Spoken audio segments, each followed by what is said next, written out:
Hello, everyone, and welcome to In Time. Thank you for joining us. I am here, as always, with the only best man there is, Ansgar Odinson. Hey, everybody, and thank you for the. Hey, man, that was the best intro you've given me so far.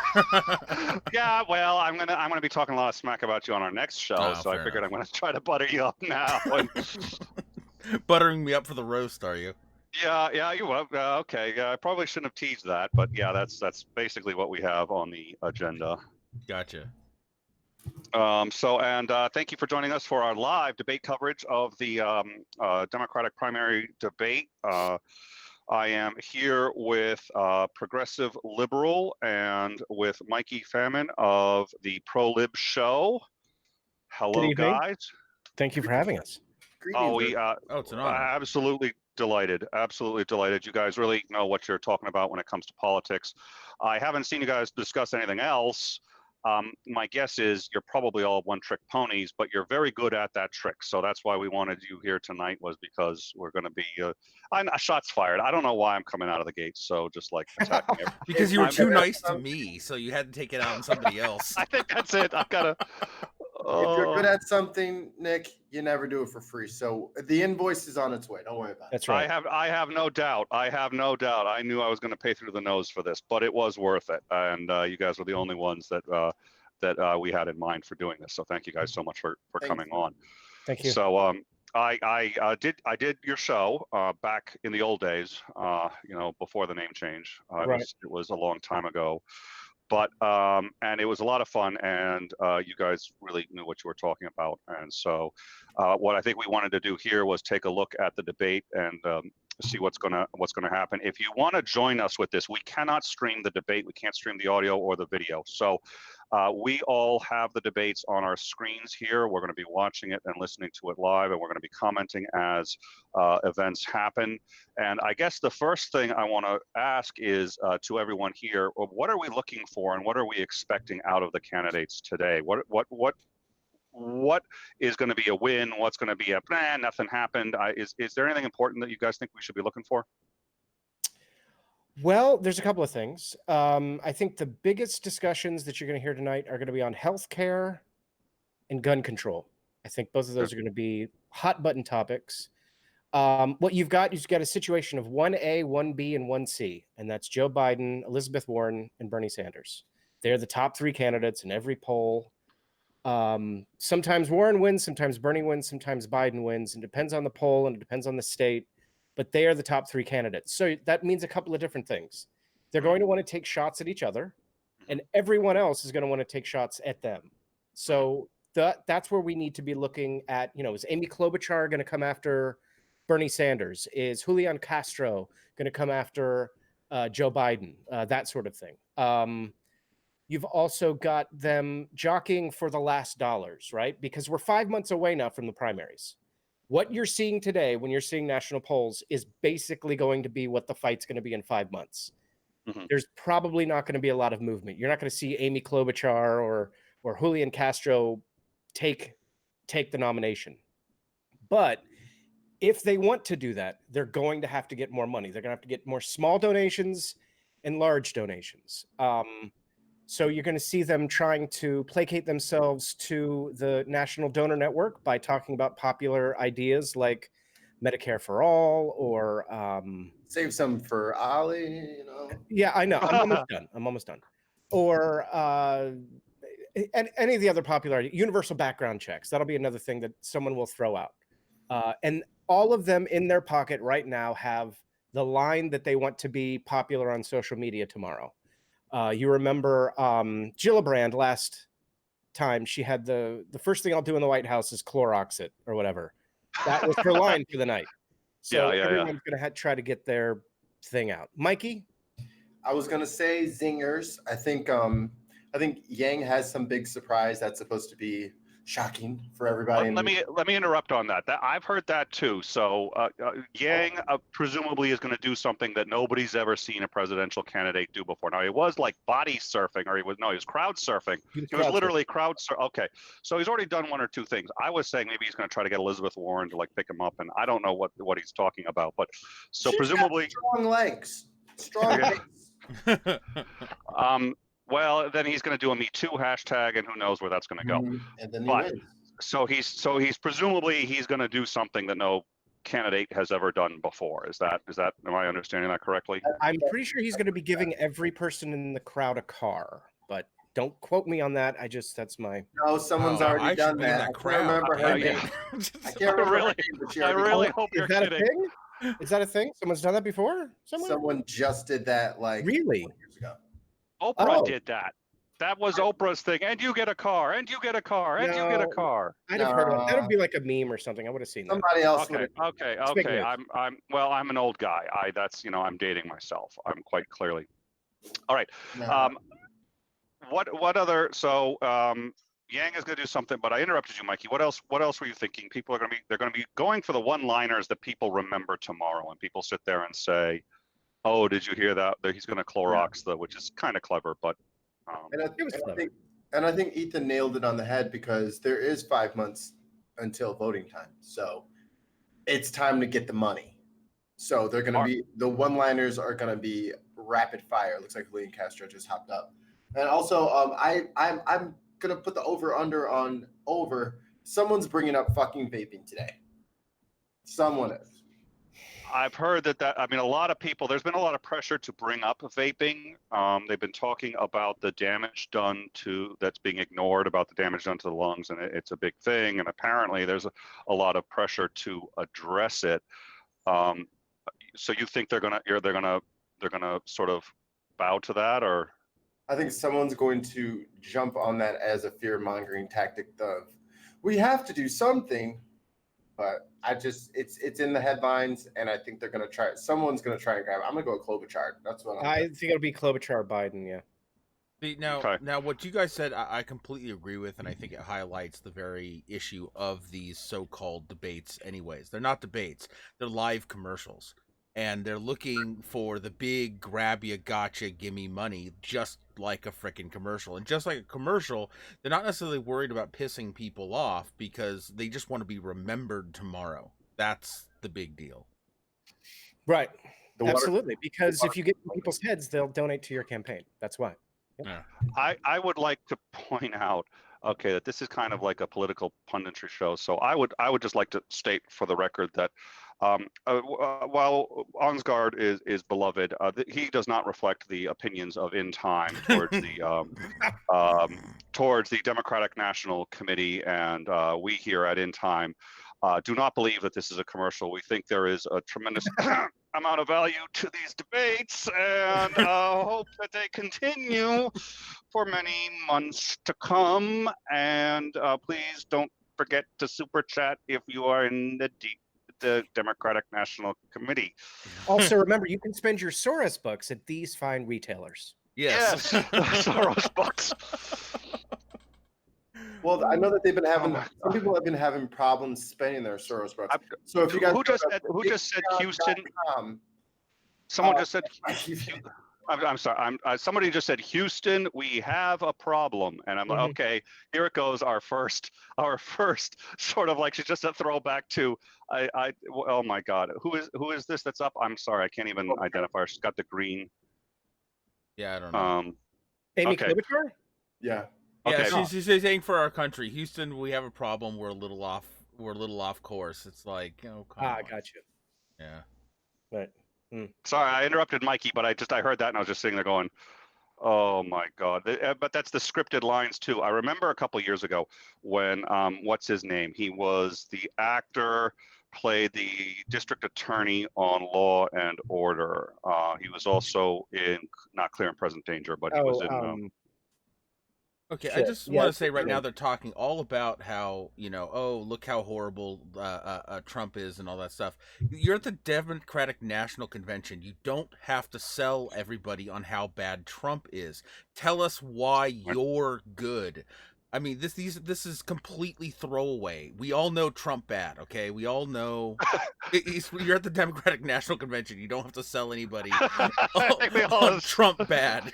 So we talked about this on the show last night a little bit, but here's what you've got. You've got Nancy Pelosi, who's like the mouthpiece of the DNC. And whoever is the Speaker of the House or the Senate Majority Leader of that party is the mouthpiece of that national committee, Republican or Democrat. Yeah. And what you've got right now is you got a spigot that's turned on due to Trump hate. And there is money flowing in to the DNC. So every time it's like clapping and an angel, or ringing a bell and an angel getting its wings, or clapping to bring back Tinkerbell. Right. Okay. Every time you mention how bad Trump is, people give money. So that's what it is. That's why they do that. Got it. Okay. Yeah. Fair enough. I guess if there was some random line I could repeat it rote and people would just send money into my bank account, I'd do it. I will say, for the record, Beto O'Rourke was just talking about gun control. So I was right about that. Oh, okay. Oh, Jesus. Okay. So that's like one prediction 8 minutes in. There you go. Which is actually kind of scary too, if you think about it, which is now we all sort of. Oh, we should have made bingo cards. Yes. Oh, next time. Yeah, we will definitely do that. Next year, DNC bingo. Not next year. Excuse me. Next election, DNC bingo. Excuse me. Yeah. Well, so the line that I wanted to bring was Thompson, and he was an actor on Law and Order. He was yep, and then he somebody hit him with clearly a rehearsed line, but it was a rehearsed zinger. The guy hits him with the line and he replies, "Wow, I haven't heard a line that rehearsed since I was on Law and Order." But what made that so cringeworthy was that was rehearsed. It was a rehearsed, and you're just sitting there going, you have to be completely tone deaf. It would have been a good line if it felt that he had just boom, done it. But instead he did a rehearsed reply. So I really hate to say this, but Ansgar may have a point, which is that, it seems like it's much more theater than anything else. And I think there's a practical reality to why it has to be that way. But nonetheless, what's the value? So I guess Yang just came up. I don't know if I'm still lagging compared to everybody else. Well, yeah, Yang just came up and he has no closed captions. So I can't hear. I don't actually know what anyone's saying right now. I just see their mouths moving. I just heard Yang just said that of the people who have donated money to him, they're going to select 10 families and start them off on the freedom dividend. Okay, now is this the base minimum base income or the minimum universal basic income? Yeah. Is that what he's talking about? So he's going to start 10 families. Okay. Oh, yep. Okay. That's what I'm hearing too. So for people who don't know, one of the things that he's proposing, if I understand correctly, is $1,000 to every American who's of age, every adult American, $1,000 every month as a base minimum income. You don't have to do anything to get it. Is that his proposal, and is that realistic? Well, yes, but it would be based on a value-added tax. There would be a value-added tax that would pay for it. I actually think that it's necessary, and I'll tell you why. There will come an escape velocity moment where automation and technology phases out the need for manual labor for most humans in our societies, right? There will come a time where we don't need everybody working. And so we're going to have to come up with a solution for that. And I think we need to start experimenting with economic systems now to count so you don't want to get hit with that emergency. You don't want to get hit with that reality and start scrambling to come up with a solution. You want ahead of time to have experimented in a healthy and stable economy with on the small scale, and then when you're ready to scale it up and fully implement it when that eventuality arises. Mikey, any thoughts?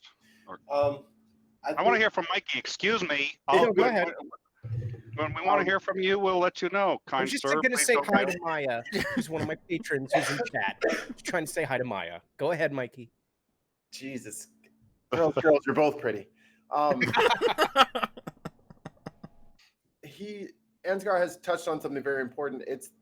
It's getting to the point now where it's not only necessary for a UBI, but it's a little immoral if we can literally let companies like Amazon is going to be the first $1 trillion company. That's going to happen probably within the next 5 years. And then they're going to pay what in taxes? Nothing for the next 5 years. Yeah, something like that. Yeah. Right? That's fair. Not even remotely. No. So we got. I didn't even hesitate. It's like, no. What do you had to ask? Yeah. Right. That's got to be. There's a cost for being a company in America. You have the greatest. You're starting off from the greatest spot possible, but you can't just use us as. Well, that's soil. The problem, is they're extracting benefits and paying nothing for those benefits. You know? Well, yep. Well, and I think we've had this discussion before where, it's people always talk about they want to go back to sort of the economic situation of the 50s, which I'm perfectly cool with. I'm not cool with the social situation, but the economic situation, absolutely. A single family income, single income family could get a car, could get a house, and could educate their kids. Now, now Republicans keep talking about this, and they want to go back to the Leave It to Beaver era, but what they seem to just drop is the fact that was done with a 92% or 93% marginal tax rate on the capital highest gains income. Worked very, very differently.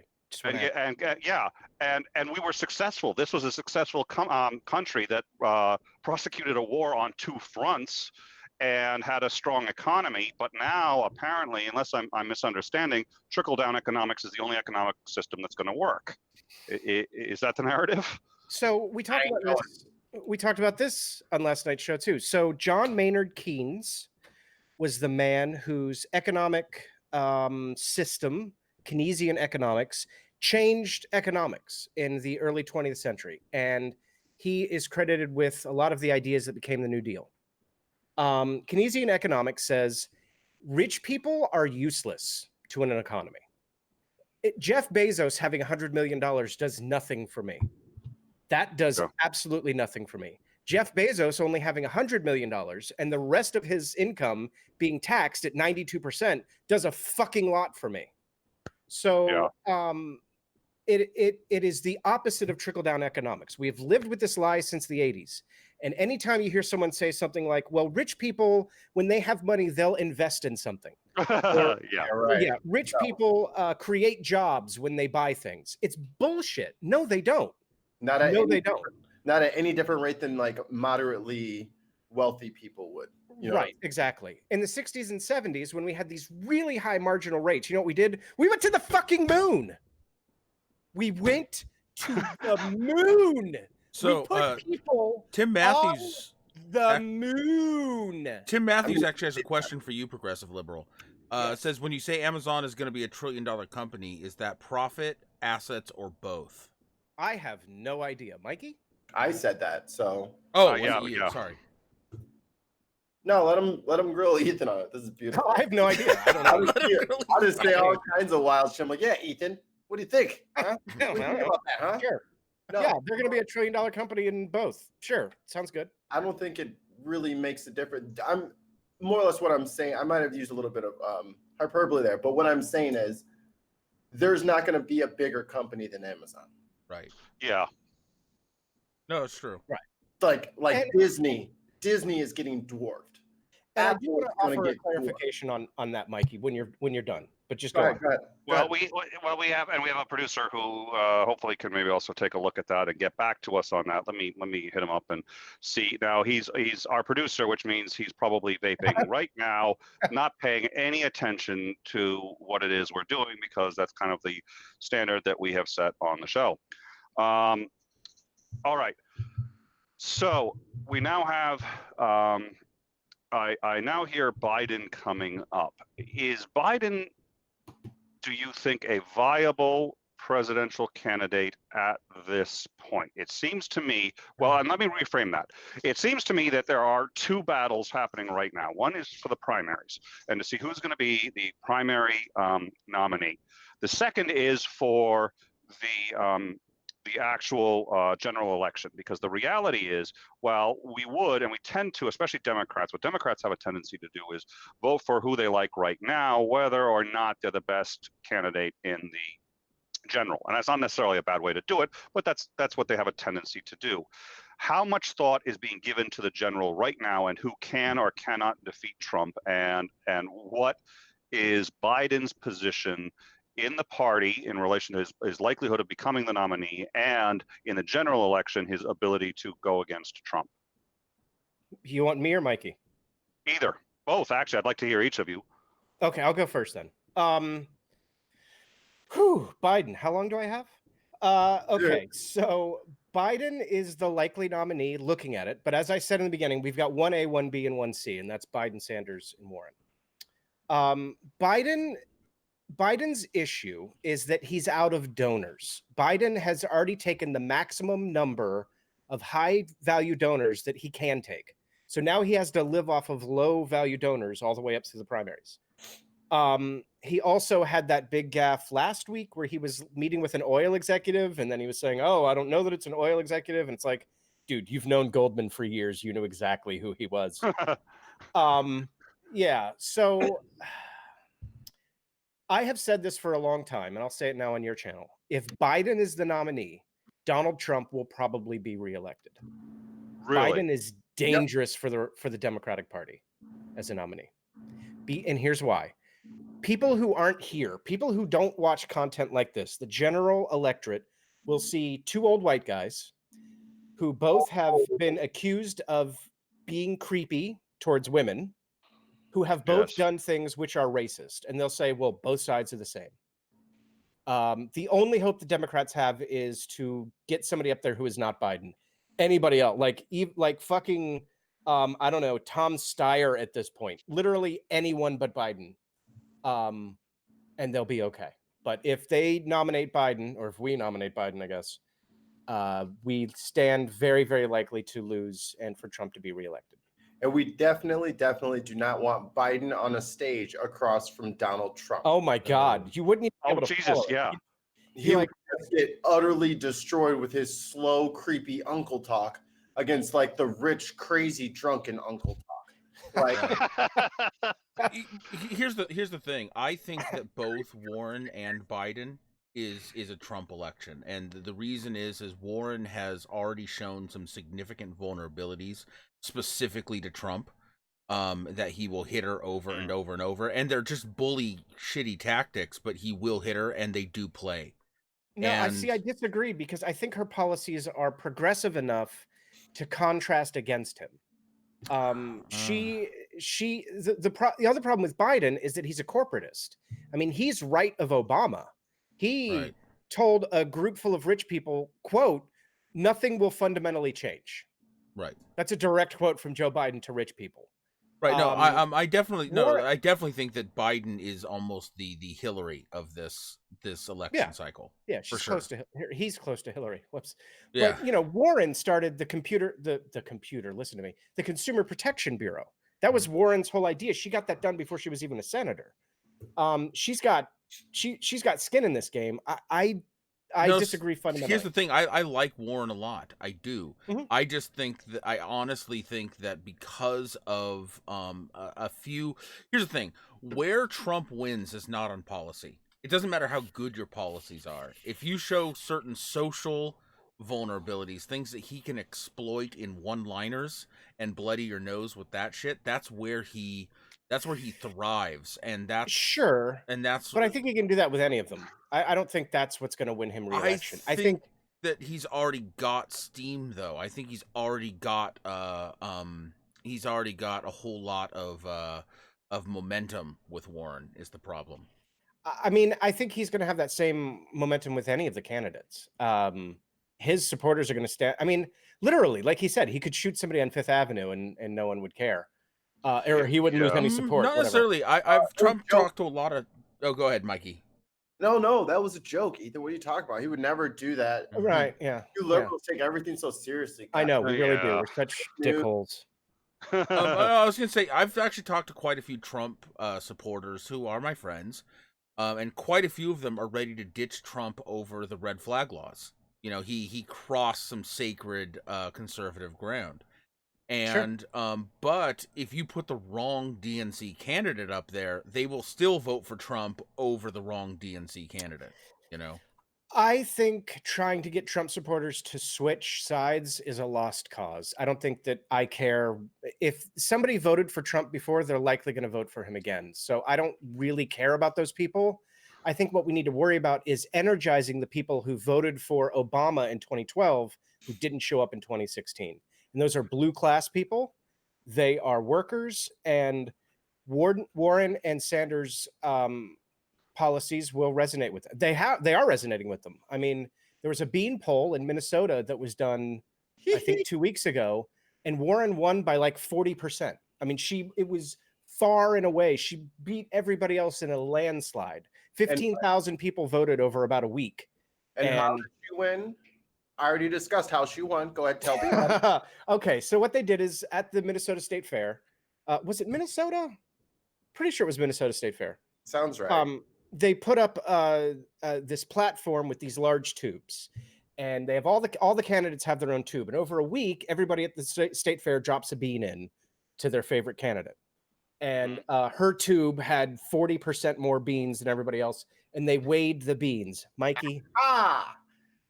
Her supporters are known to have heavier beans than everyone else. I knew that was coming up. So her denser beans, I mean, she may not have had as many, but they were just denser. Mm-hmm. So you believe in density over gravity? Is that what you're saying? It's all about drop. Ooh. It's all about droppity. About that droppity. All right. So I'd like to make a couple of quick announcements. First of all, you've heard it here first. Yes. On in time. Breaking news: Warren has higher density beans. Well, here's the best part. To be a part of this channel, yes, please. The best part is they were soybeans.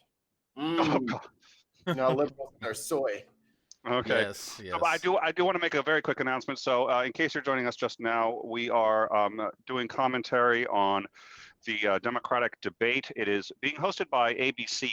Therefore, I've been informed that if we try to broadcast it live, any element of it, the audio, the video, anything like that, we're going to be spanked by any number of ABC pundits and YouTube and all these other things. Ansgar was for the idea of getting spanked by them, and I have to admit I had some interest in it too, but we decided against it. So rather than that, what all of us here on this panel, spank me YouTube.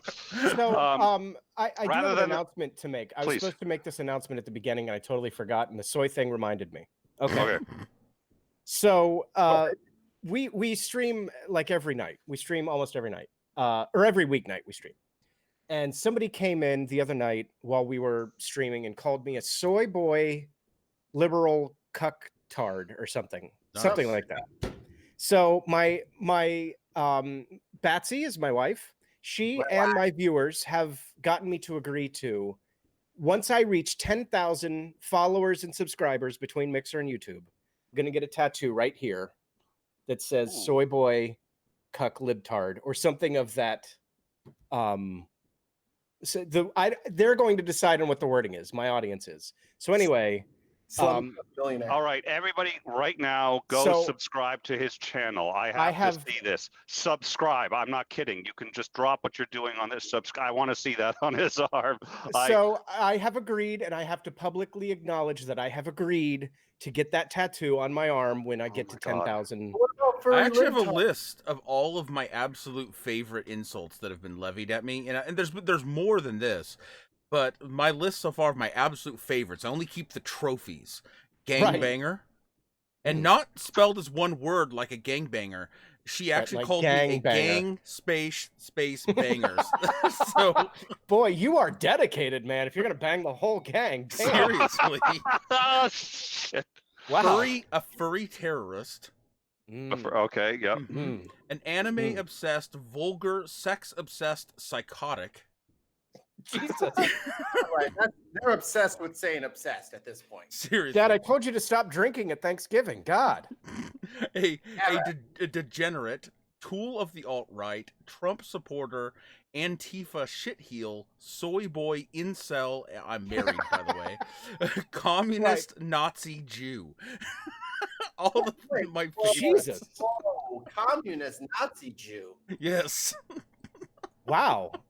Damn. You're gonna give people ideas. Anyway, I see people talking in the chat that I'm being silly, but I don't.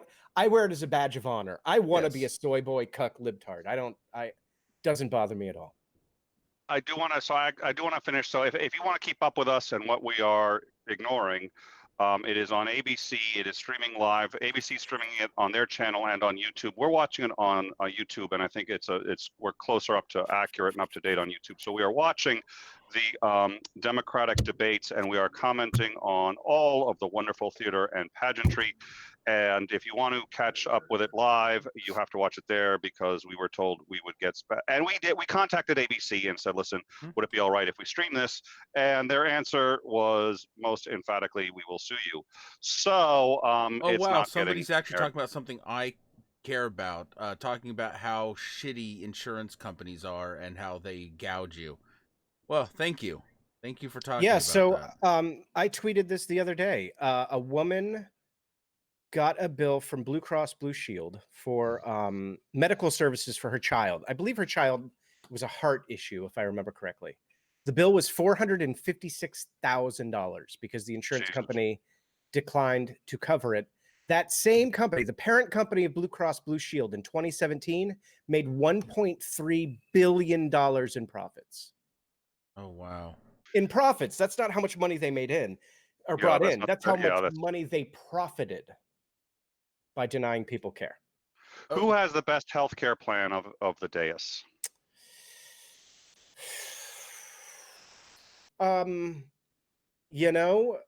I go back and forth. We need universal basic healthcare. We need, and that means coverage for everybody. I think we do need an amendment to the Constitution that says healthcare is a basic human right. I agree with Sanders and Warren on that. I am a fan of a public option for 4 to 5 years as we transition. And that's why I like the Sanders-Warren approach. I think Kamala Harris's approach over 10 years is too long. I think that would give insurance companies enough time to lobby and change things. But whatever it is, it needs to happen quickly, and it needs to transition to something like what they have in the UK, an NHS program. Now, and before, I want to hear what Mikey has to say on this, but before we get into that, now there's a common misconception that Obamacare is dead. It's kind of dead. It's almost dead, but really what's happened is that the penalty for not enrolling has been dropped to $0, Right. which does pull it out. But it also means it can be reversed and Obamacare can be brought back. Is there any possibility that that's going to happen? Is anyone talking about trying to do that and then springboard from that into another program? Biden is pretending that that's what he's going to do, but we all know he isn't. Biden doesn't have any ideas. He's just trying to, because Trump has spent the last 4 years trying to erase everything Obama did, and Joe Biden's like, "Gosh darn it, I got myself a magic marker. I'll put it all back." I'm like, right. Hey. So I think that there's people that aren't on the stage that have mentioned it. Michael Bennett, de Blasio. I have the list here of people who aren't on the stage. That's why I'm looking at this. And I want to say Sestak did, but I might be remembering that incorrectly. I think no. Sestak's still in. Sestak's still in. Oh, Bennett's still in. No. It was Delaney, I think, who dropped out. But I think that what we're discovering is that Obamacare wasn't far enough, which a lot of us knew from the fucking beginning because we knew what Romney Care fucking was and that it was trash. Yeah. And we were upset with Obama for trying in the first place. He was like, no, this is what we're going to go with. So we all supported him. And it just, the Republicans wouldn't support the plan that fucking Republicans came up with. So I think at this point, we just have to go full on balls to the wall and say, no, it's universal health care. It's an amendment to the Constitution. Like, we're just changing shit. Ansgar, did you have? I have a couple questions, but I wanted to. I don't know if you had any particular comment. Yeah, here's. I want us to tell you. This is a little more of a personal thing. We're not going into the politics, but why universal, income. Excuse me, universal healthcare is important to me. So, as many of you know, some of you probably don't know, my wife had a minor heart attack earlier this year. And at the time, a social worker helped us file for it's California's version of Medicaid. It's called Medi-Cal, because at our income level, we couldn't afford the private insurance at the time, and we were shopping for insurances, and we were kind of between insurance plans. And later on, when she had an incident where she had to go back into the hospital, she was told right there in the emergency room that she was taken from work to the emergency room in an ambulance. She was told that we were denied Medi-Cal. And what that meant is all of the bills that we had racked up until then and any hospital bills that she was going to incur staying there were going to be ours out of pocket to pay. No help. We're just screwed. And she called me up on the phone sobbing, and I'm gonna emotionally distance myself from my own story for a minute because I'm trying to be professional here, but it's really hard. She called me up sobbing, and she was determined to go back to work. She was going to check herself out of the emergency room, go back to work to avoid crushing us under thousands of dollars of more debt over the thousands of dollars of debt we had already incurred. Nobody should have to think I should fuck myself, because if I don't fuck myself, I'm going to fuck myself worse financially. No one should have to make that choice. Exactly. No one should have to worry about making that kind of sacrifice for their family. So, yeah, fortunately, there were people, wonderful people on Twitter, amazing people who convinced her that her life was more important than debt. But the fact that she was even in that fucking position is disgusting. And as far as I'm concerned, there are studies that prove your interpretation of your health is one of the number one keys to being able to be happy, right? Happiness is tied directly to health. And we have enshrined in the Constitution the pursuit of happiness. If health is critical to the pursuit of happiness, then as far as I'm concerned, it should be part of the pursuit of happiness, and we have that right.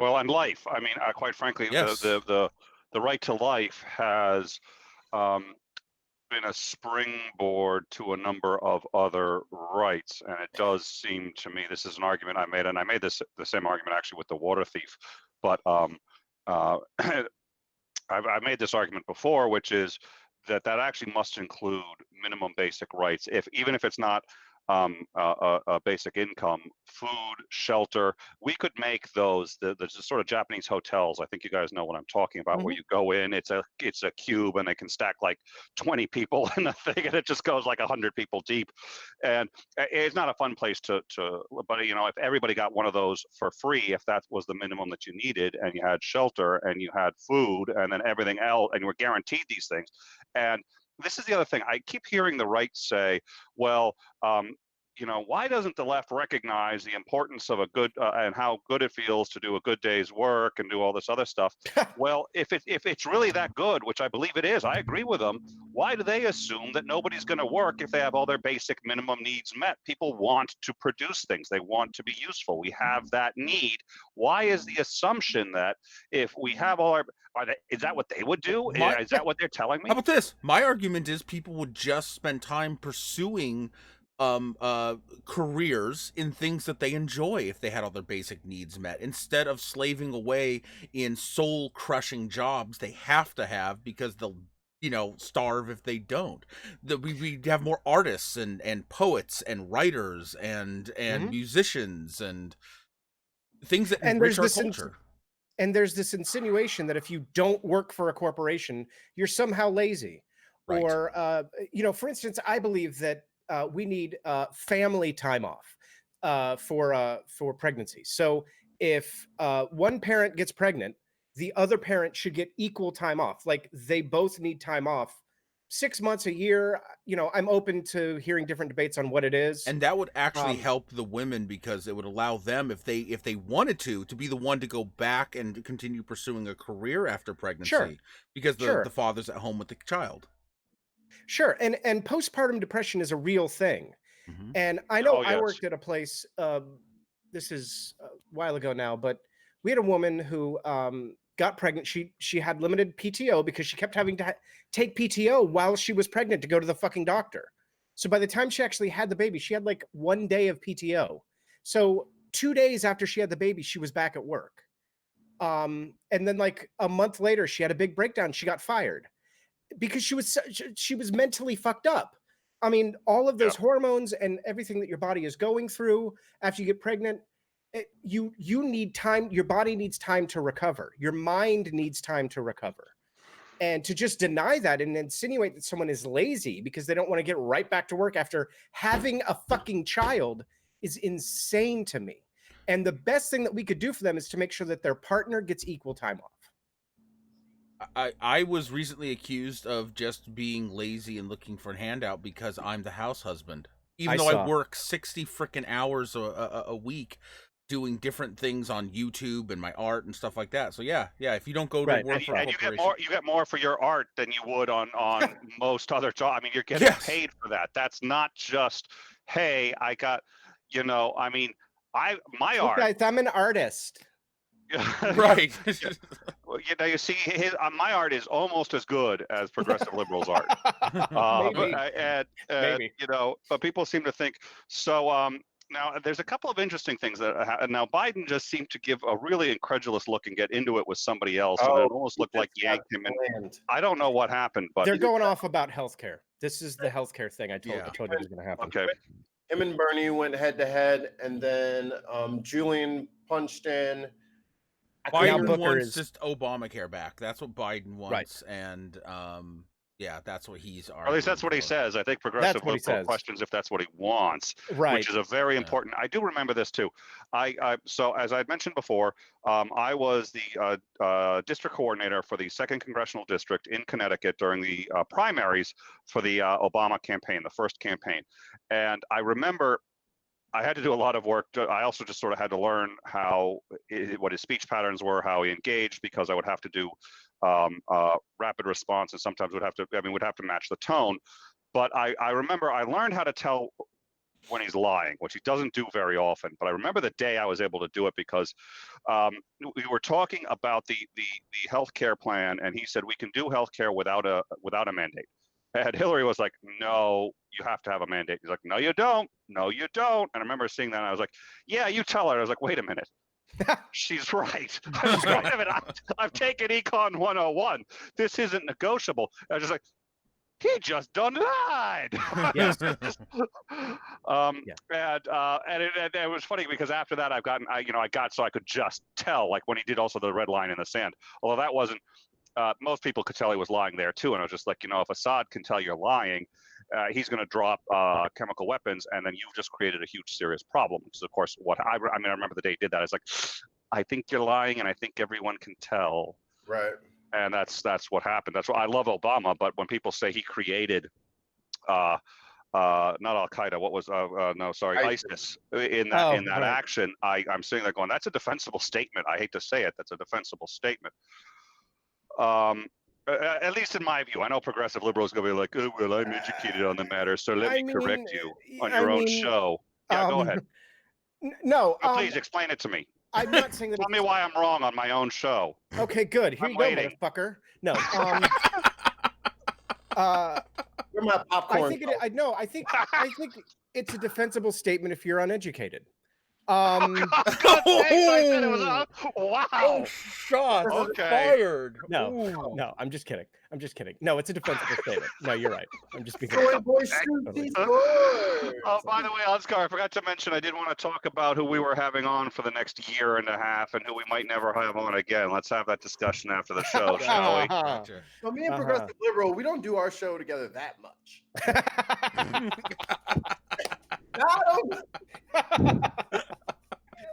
Just wait till I'm taking a drink to do that. Thank you. Yeah. Okay. Okay. So finish your. Right, well, I'm heading out. Statement. Yeah, it's a defensible statement. What's the? No, it is a defensible statement. I think what I would argue is that whatever it is, some kind of Islamic state that declared themselves to be the true Islamic state, like Daesh does, was going to happen. It was going to happen. I almost said Obama.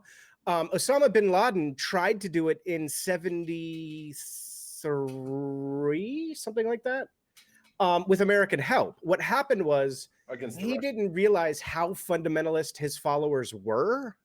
And they started to say things like, well, you've got Americans in holy lands like Damascus, and you've got Americans in holy lands like Jerusalem. And I think that Osama bin Laden was going to try initially, and I'm talking, Mujahideen days, was going to try and set himself up as like a Gaddafi kind of person over this new Islamic state. But the war didn't go the way anyone thought it was going to go with Iran, the proxy war. And when it didn't go the way that anybody thought it was going to go, he spent the 80s kind of trying to find an imam that would agree with him, and he never did. And it got more and more fundamentalist. And I think that Osama bin Laden just was like, okay, you guys are fucking nuts, but I can sit here and be your leader and still spend my oil money and wear my watches, and no one really questions me because I'm getting you guns to fight against, each other in Palestine. I mean, everybody that they fought against for those decades. And then I think he started to drink his own Kool-Aid with the Al-Qaeda thing, honestly. And I think that he maybe felt that ISIS wasn't as inevitable a thing as he thought, or Daesh. I don't even like to call them ISIS. Daesh wasn't as an inevitable thing as he thought. And his focus became finding ways to attack the United States, to show his followers that they aren't invincible. We can force them out of Damascus. We can force them out of Jerusalem. They attacked the coal, and then he helped organize 9/11. And I believe that Osama bin Laden truly believed that 9/11 was the pinnacle, and that would tell the Americans, you are not invincible. get the fuck out. And instead, the Americans were like, we're going to take all the poppy fields in Afghanistan and ship the poppy to Israel and make a lot of money on our opioid drugs. And he just didn't understand the intricacies, the nuances of the economy and political entanglement that we suffer. Nuances that he didn't understand. He didn't understand how easily we are prodded into war in America. Yeah, that's what I'm saying. We're just like, we're gonna, you know what? We don't really care about our children's lives. We're happy to throw them away. Someone says "fuck you" loud enough. We're like, let's go to war. Fuck it. Yeah, he's like, you can make daisy cutters how fast? And then I think he just miscalculated. Honestly, I think he thought that. So was Obama directly responsible for the Daesh that we actually have? Maybe, but Daesh wasn't inevitable. Daesh, they wanted it for a long time, and I think they were crafty enough to finally put it together. I think the moment that we cracked open the whole how about let's call it Pandora's box of the Middle East with the Iraq war, it was inevitable. No, I don't. I think the inevitability was before that, honestly. And this sounds a little bit anti-American, and I apologize. I think it became inevitable after the 6-Day War. I think the way in which we decided to support Israel after the 6-Day War was that point. Are you telling me you're an anti-American commie fuck? I know, right? Boy, furry libtard cookmaster general. What we could have done was set up an Israel that was, and I even hesitate to say the word set up. What we could have done is tried to influence, let me say that, an Israel that was more inclusive. And instead we bowed to what people like Netanyahu want, which is an ethno-state. And Israel as an ethno-state will always, and unless you could kill every single Palestinian in existence, Israel as an ethno-state will never be a stable place. So. Let me interrupt real quick. There are two things. First of all, just an interesting observation. How fucked up do you have to be for Osama bin Laden to be looking at you going, wow, you guys have a problem? Wow, you guys are fucking the head, you guys are fucking crazy, dude. Like, dude, seriously? Right. And so what we're going to do now is I'm going to try to get some numbers on. We are now basically, we are a bit more than an hour into this, and we are trying to get some live polling data. And, how long are the debates? This is going to be 3 hours. Long as my penis. Okay, so we're a third into the Dog and Pony Show. Got it. Yes. Yeah. We're about a third into it. Shoot, I wish we were more. I do actually like that they, at the very beginning, they're not subtle about it at all. They walk all the candidates out like they're at a dog show, and turn them around and line them up. Yeah, it really is. And they're all just prancing around, and it's like, but so I'm getting some numbers here, and so it looks like we're looking at Social Blade numbers as it's coming in, and I'd like to try to update this a couple of times. Sure. But it looks like right now the two who are having the greatest impact. Actually, there's a few more numbers coming in. So it looks like Joe Biden is seeing, some people are liking some of what he's saying, and I'm seeing an upward trend there. Elizabeth Warren is having significantly more. Bernie Sanders is flatlining.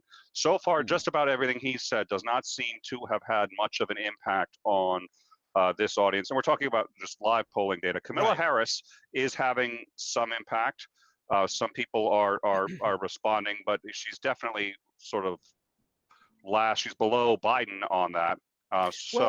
None of this should be surprising if you've been following the polls over the last couple of months. That's exactly what the polls have been doing. Bernie has been flatlining, Biden's been going down, and Warren and Kamala have been going up. Well, and actually both of those. So Elizabeth Warren hasn't said anything that's ticked anybody off, and her numbers are just going up and up and up during this thing. Joe Biden has been going up, drop off a cliff, up, drop off a cliff, up. So he does. Bernie Sanders has been mostly flat with a whole bunch of drops off the cliff. Kamala Harris has been going up.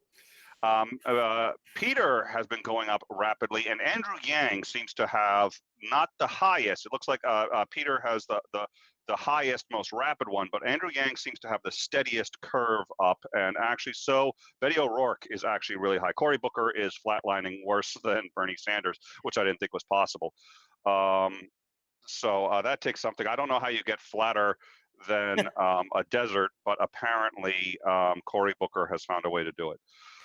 Well, part of the problem with Bernie Sanders is we've been hearing the same exact script for 2 election cycles now, and people are just kind of over it. And people, whether or not he's right or wrong isn't or even whether his stuff is supported, because of the way that we do politics and the way that we do these primaries, it's all about that kind of corporate gotcha, get your face on commercial kind of thing. And if you don't have anything new and and you can't bring it with some kind of pizzazz, nobody pays attention. I want to clarify something for chat real quick. I did not say that Israel is an ethno-state. I said that Israel is set up like an ethno-state. And that is an extraordinarily important distinction. Absolutely. I just want to make that distinction, that I don't believe that Israel is an ethno-state, but there's definitely preferences for certain ethnicities and penalties for being other ethnicities. That's what I was saying. And I think I think that may be the uneducated view, but oh come on, I should have gotten a laugh out of that. Never mind. Okay, that was too far a reach. I'll you have to pause for laughter. It's in the script, man. Yeah, we didn't hit the button. Well, you got to hit. It was painful, and we don't have a laugh box. You got to hit the laughter button. We're gonna get a laugh track. So I actually have one, and I always forget to use it. We're gonna get a laugh track, and it's basically gonna be called Nick just made a joke, and you press that button. Crickets. Just have crickets chirping. The only way. So Amazon, I guess, has so Amazon has hit $1 trillion in value, but they're following Apple. Apple, I guess, has done it before. At least that's what I'm looking at. And if it Apple did it and then dropped back down. If it contradicts Mikey, I'm all for it. The other thing is, I know. Amy's looking like she's getting a boost out of this, and so is Julian. Julian actually seems to be getting the highest boost of all of this, and it's just been skyrocketing, but mostly just recently during this last discussion. So that's what's going on, and we'll revisit these numbers in about another hour. I think Julian Castro has the power to finish in the top 3 in the primaries. And while that doesn't sound like a lot, compared to where he was back in February, I think that he could end up finishing in the top 3 of all the primaries once it's over. Julian Castro is running with the hope that Trump gets reelected and he can become president in 2024. He knows that people have no idea who the fuck he is. He's just trying to get his name out there. And I think Pete Buttigieg is probably doing the same thing. I don't think that either, well, I shouldn't say either of them, because Julian was the HUD secretary under Obama. Well, I guess I could say it this way. I don't think either of them has enough of the National Donor Network's attention to really ascend to the nomination. But if they can get the name recognition now, finish lower down, they can get it for 2024 if Trump is reelected. Is there anyone, 2 questions. One, is there anyone here who appears to actually be vying more for the VP spot, aware that they're just not going to make president, but if they shoot for that second goal, they might get it? And is there anyone here who might be soon positioned to be a kingmaker and say, if I throw my support behind a certain, because that was an opportunity that I think John Edwards lost. Obviously, we're not that far down the road yet. We're not, but we will be in actually very short order. For when it's down to 3 or 4 people, somebody's going to be a kingmaker. Is anyone vying for that position or for the VP that you can tell? Okay. Yes, Cory Booker has been for a while. Cory Booker is trying to be anyone's VP. Literally anyone. Like, he doesn't care. He just wants to be somebody's VP. I think he wants to be Kamala's VP. They sit next to each other in the judicial class. Yeah, it's just okay. In class. He plays on the judicial committee, I want to say. I think it's the judicial committee. They sit next to each other, and there are pictures you'll take, and he gives her dreamy eyes. He loves himself some Kamala. This gives me a great idea. That's what I do with Ansgar. I'm just like, Ansgar, pay attention to me. This gives me a great idea. I think. Hold on. Quick side up. Can we all just gush for 30 seconds over the hilarious relationship of George W. Bush and Michelle Obama? Yes. Jesus, yeah. They're the cutest of friends I have ever seen. It's amazing. Yeah, it seems really genuine. It's amazing. It really is beautiful. Best thing. Like, but yeah, Ansgar. Oh, I think Ansgar was going to say something. Oh, yeah. I think next election cycle, or maybe at the end of this one, whoever gets the DNC nomination, right? Instead of picking their vice president, I say we set up a 70s style dating game show where they have to ask people blind questions and stuff like that to pick their. I think it should be Let's Make a Deal. Can it be that'd be great. Can it be hosted by Steve Harvey and his mustache? Yes. Can it be a combination of Steve Harvey and Drew Carey? Can we do that? Ooh. Oh, so here. So you're talking about Wayne Brady. There you go. Okay, that's true. Okay, you're right. Yeah, Wayne Brady. Is there if there's anybody listening here who has a show that is in need of a host, there may be a host likes to wear $400 suits, may be coming available at some point soon. Please do give us a DM at some point and we'll discuss it. Preferably no dumpster fires, but at this point, he may take just about anything. All right. I'm in the DMs right now. There was another interesting thing I did want to make a point about Warren, and I do think Warren is actually much better poised than most people give her credit for, and here's why. Hillary Clinton won the last election. Now, I think as a result of either, in some cases, technicalities, and at a minimum, significant enough Russian interference to influence key districts enough that it swung the Electoral College her way, despite the fact that she won the popular vote. If she, who is so unpopular with so many people, could actually really technically win that election, I think Warren, who is more popular, who has a stronger support with the base, and I think just has better ideas and is more affable, she actually isn't quite as experienced. I mean, you cannot beat Clinton for experience, whether you like her or not. You can't. She's been vetted like there's no fucking tomorrow. Right. But that's not a Warren is there. She can do it. If Hillary Clinton got that close, I have to believe Warren can do it. I agree. I mean, I think the issue is this.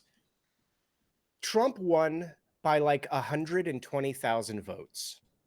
And there are like 100 million voters. You are talking about the smallest of percentages in key states, all of which we talked about the story on the show not too long ago. Every single battleground state Trump is losing in against a generic Democrat candidate. So someone like Warren, who is from the Midwest, who talks to workers, Warren is also doing something else that Hillary didn't do. Warren is going to literally every state in the union. She's on a tour of all 50 states. She's not ignoring anyone. She's not taking anything for granted. She's doing town halls. She is sitting with normal people and just listening to them. And Hillary wasn't willing to do that. Hillary was like, nope, we got this. We can beat Trump. People are going to vote for me because I got a vagina. And yep. Hey, are you with her or are you not? Listen.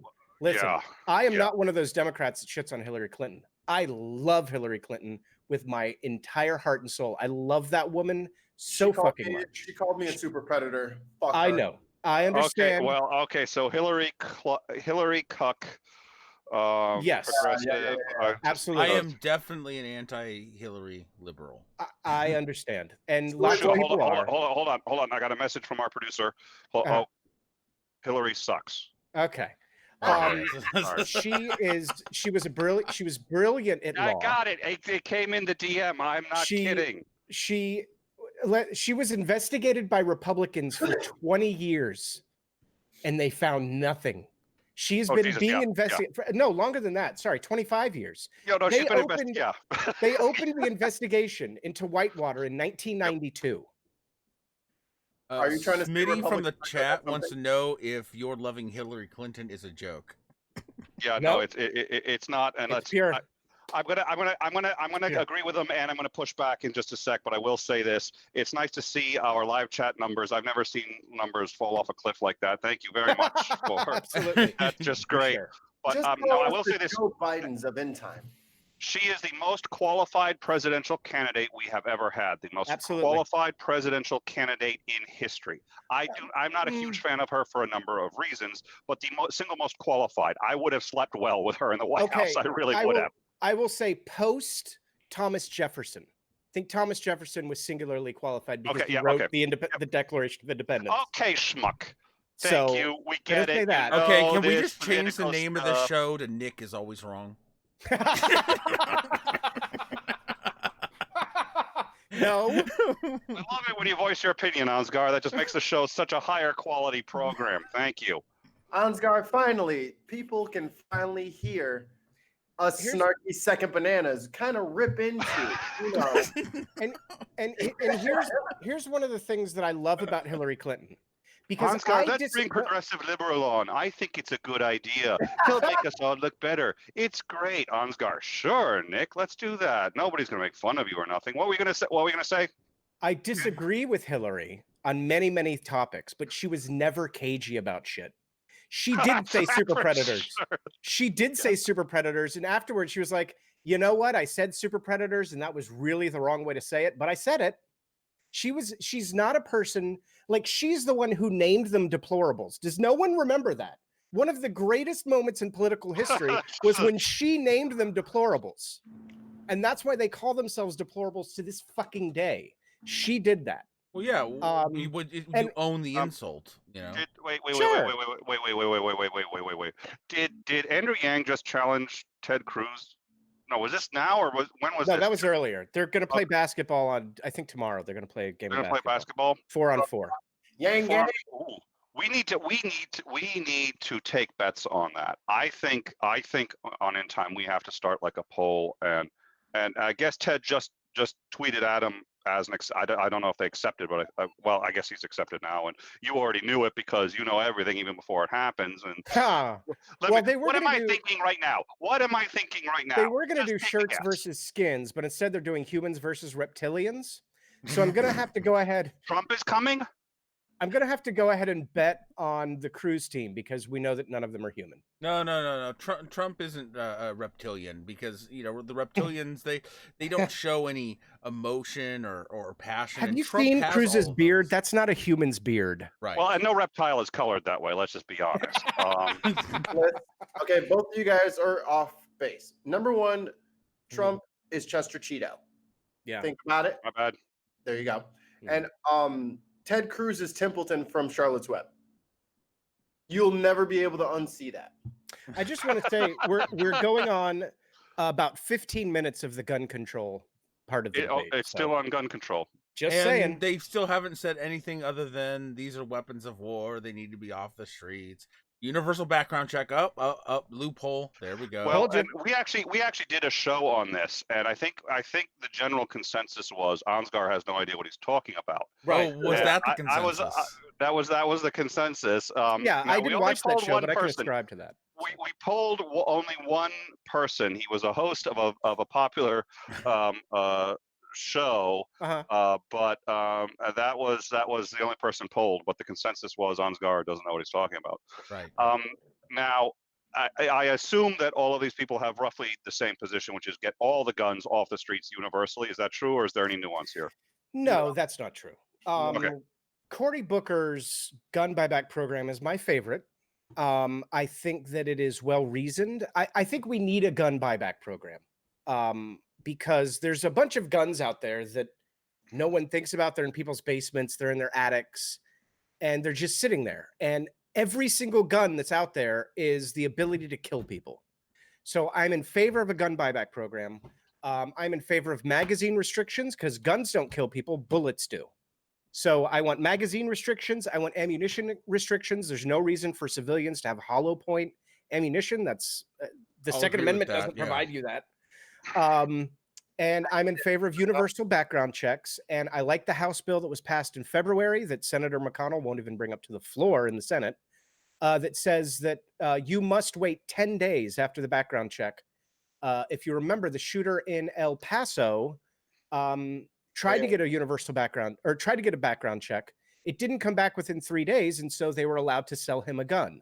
If the bill that has passed in the House was passed in the Senate, he would not have been able to get a gun and kill the people in El Paso. Now, doesn't the gun show loophole basically negate all of that? No, because the bill is at the federal level and would also require guns that are sold at gun shows to have a 10-day background check. Could someone here please explain to us roughly what the gun show loophole is and how and why it works the way it does? Go for it, Ansgar. Me? I was hoping one of you guys. I mean, we're can. platforming you. Okay, listen, we're platforming. I can do it. I did it on our last show, but sure, never mind. I'm going to stop with the softball questions. Never mind.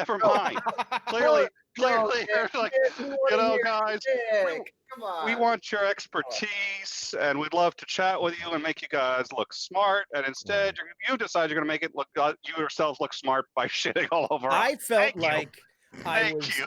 I was taking up too much of the time. I wanted you guys. I didn't want to talk too much. I want to be a dick. Well, here's the thing. I want to be a dick in other ways, but that's not one way I want to be a dick. Let Mikey explain it. Okay. We got our hands on the button. If you're talking too much, we can fix it. It ain't hard. We got this. So as far as I understand, Nick's going to explain the gun show loophole. Drink real quick. Gun show loophole is roughly as follows, which is, it was decided that, well, if you're buying a gun from a business, obviously there should be background checks and all these other checks. You can't have a guy who's just going to try to sell a gun to a neighbor or something like that. They're out in rural Ohio or something, and somebody comes up and says, hey, I like your trailer. Do you want to trade it for something? Well, what do you have? Oh, I got a gun. Are you interested in that? Yeah, I got coyotes. I want to shoot, whatever the narrative is. And in that case, they may not even have internet. They may not have access to a computer. They may have no idea what the laws are. It is unreasonable to expect them to have to do a background check, so on and so forth. So private sales of one individual to another were granted an exception to, for the most part, just about every major piece of gun legislation. It sounds reasonable. What the problem is, especially not necessarily the huge corporations, although I think a lot of them can do this too, but certainly moderately sized gun shops would go to gun shows and as individuals make the sales. Because they were making the sales as individuals, even if they had like rifles, they could have military grade hardware. As long as they were doing it as an individual sale, they were exempt from all of the laws that were meant to apply at a gun show, that were meant to apply in any business that is making a sale. They could get around it simply by declaring themselves as individuals, and then they could sell guns, no background checks, no criminal history check, no mental health screening, nothing. Just you walk into a gun show, you see a semi-automatic convertible to fully automatic rifle and say, I want that. They say, well, I'm a private individual. I do have 30 guns here, but I'm a private individual making a sale. Here's your rifle. Give me the money. Have fun. Yep. How does that work for you, progressive liberal?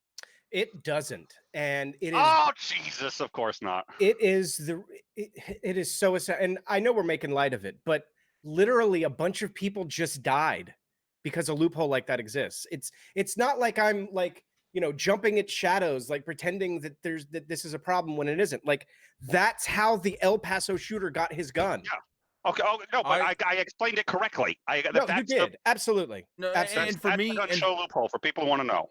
And I'm a pretty strong Second Amendment supporter, and even I'm gonna tell you that's bullshit and needs to be closed. Sure. That gap, absolutely. In fact, I think that just how like if I sell my car to, let's say, Mikey, right?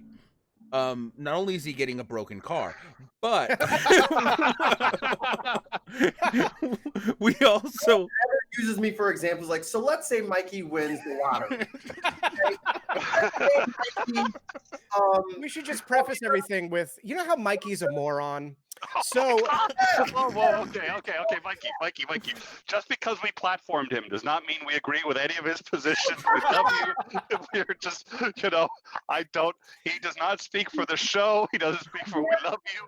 I never get used for the good examples. Mikey, hold on. The white people were talking. Go on, Ansgar. Oh, Jesus. Our producer, hold on. Our producer has another. Yes. No, that's YouTube. You have been demonetized. Okay.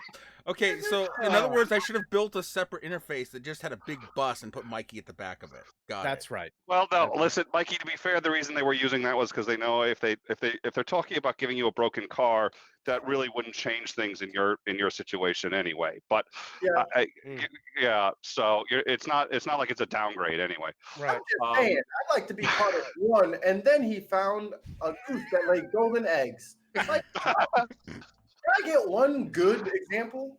I'll pick it up myself later. Don't worry about it. So I sell Mikey my car, right? I still have to go through all of the same paperwork and loophole. Well, I should say loopholes. I have to go through all the same paperwork and all the same jumping through hoops that a dealership would have to sell me a car, right? Including making sure that he has insurance, by the way. That's a good point. I do not get any exemptions, and the same thing should be true for guns. Because both a car and a gun are incredibly deadly objects that, if used improperly, can kill a lot of people. Yep. And let me interrupt for a second. So we've been getting some stuff from the chats, and we're still going to be keeping up with that. Also, if you want to give a super chat, it's at the top of the description. The link to the super chat, you can click there. We'll get that right away, and would love to hear from you. I think that but for Progressive Liberal and Mikey opening their mouths, I've been having a really good time, and I hope you have too. Oh, jeez, look at the look from Mikey. We're never going to get any guests back again. They're going to be like, this is how they treat their guests. I'll give you his address after the show. You can kick his ass. Oh, Jesus Christ. Already got it. Yeah, I think he already does has have it. Now that I think about it, he does have it. Shoot. Oh, God. Yeah. Served cold, my friend. Oh boy. Oh boy. Well, given the status of your electric bill, I'm sure you know what that's. Yeah, okay. I'm not gonna go any further. I'm sorry. I just, now that it's Mikey night. Mikey, I think. Let me just correct Smitty in the chat real quick. Mikey is not whitish. What? Whitish? What? Yeah. Let's relax, big guy. Okay. We're having fun. So, and we're all good friends. We all know each other really well. I will be honest. Progressive Liberal is reasonably new to my circle of friends, but I really like the guy and I get along with him. And Mikey, I've known for a very long time, and I find everybody here delightful except for possibly. Well, no. Thank you for finishing my sentence, which I was going to politely leave just dangling out there and not finish. But I will be honest. I'm not sure it's Ansgar. I think that there's a symbiote on top of his head that's controlling him, and I think he might be a nice guy, but for that thing. This is true. All right. Like, so. It's like Carnage. Yeah. All right, I need to take a quick break because I got to get some more water, so I'll be right back. We would, for whatever the next debate is, we would certainly also love to have you guys back if you decide that you're we're going to do this again for whatever reason, that you're just like, okay. Oh, we're going to do this again. When Nick first told me that we were going to be covering the debates, I was like, He was pissed. He was pissed. Actually, he was not happy. In debates, and then he said that you guys were coming on. I'm like, okay, that'll be fun. If only you knew. That's not. He was pissed, and I was like, look, we're gonna find a way to do it. And we also wanted. Listen, I think one of the reasons Ansgar and I work at this is we have a lot of things sort of similar, but I am a bit more of a society structural guy, and he's a bit more of a tear it all down. Right. And I think we need that in this debate, and I think I want to treat the debate seriously. I want to engage on what's going on, but I think it helps to make fun of it too, because it's laughably absurd in so many ways. So I think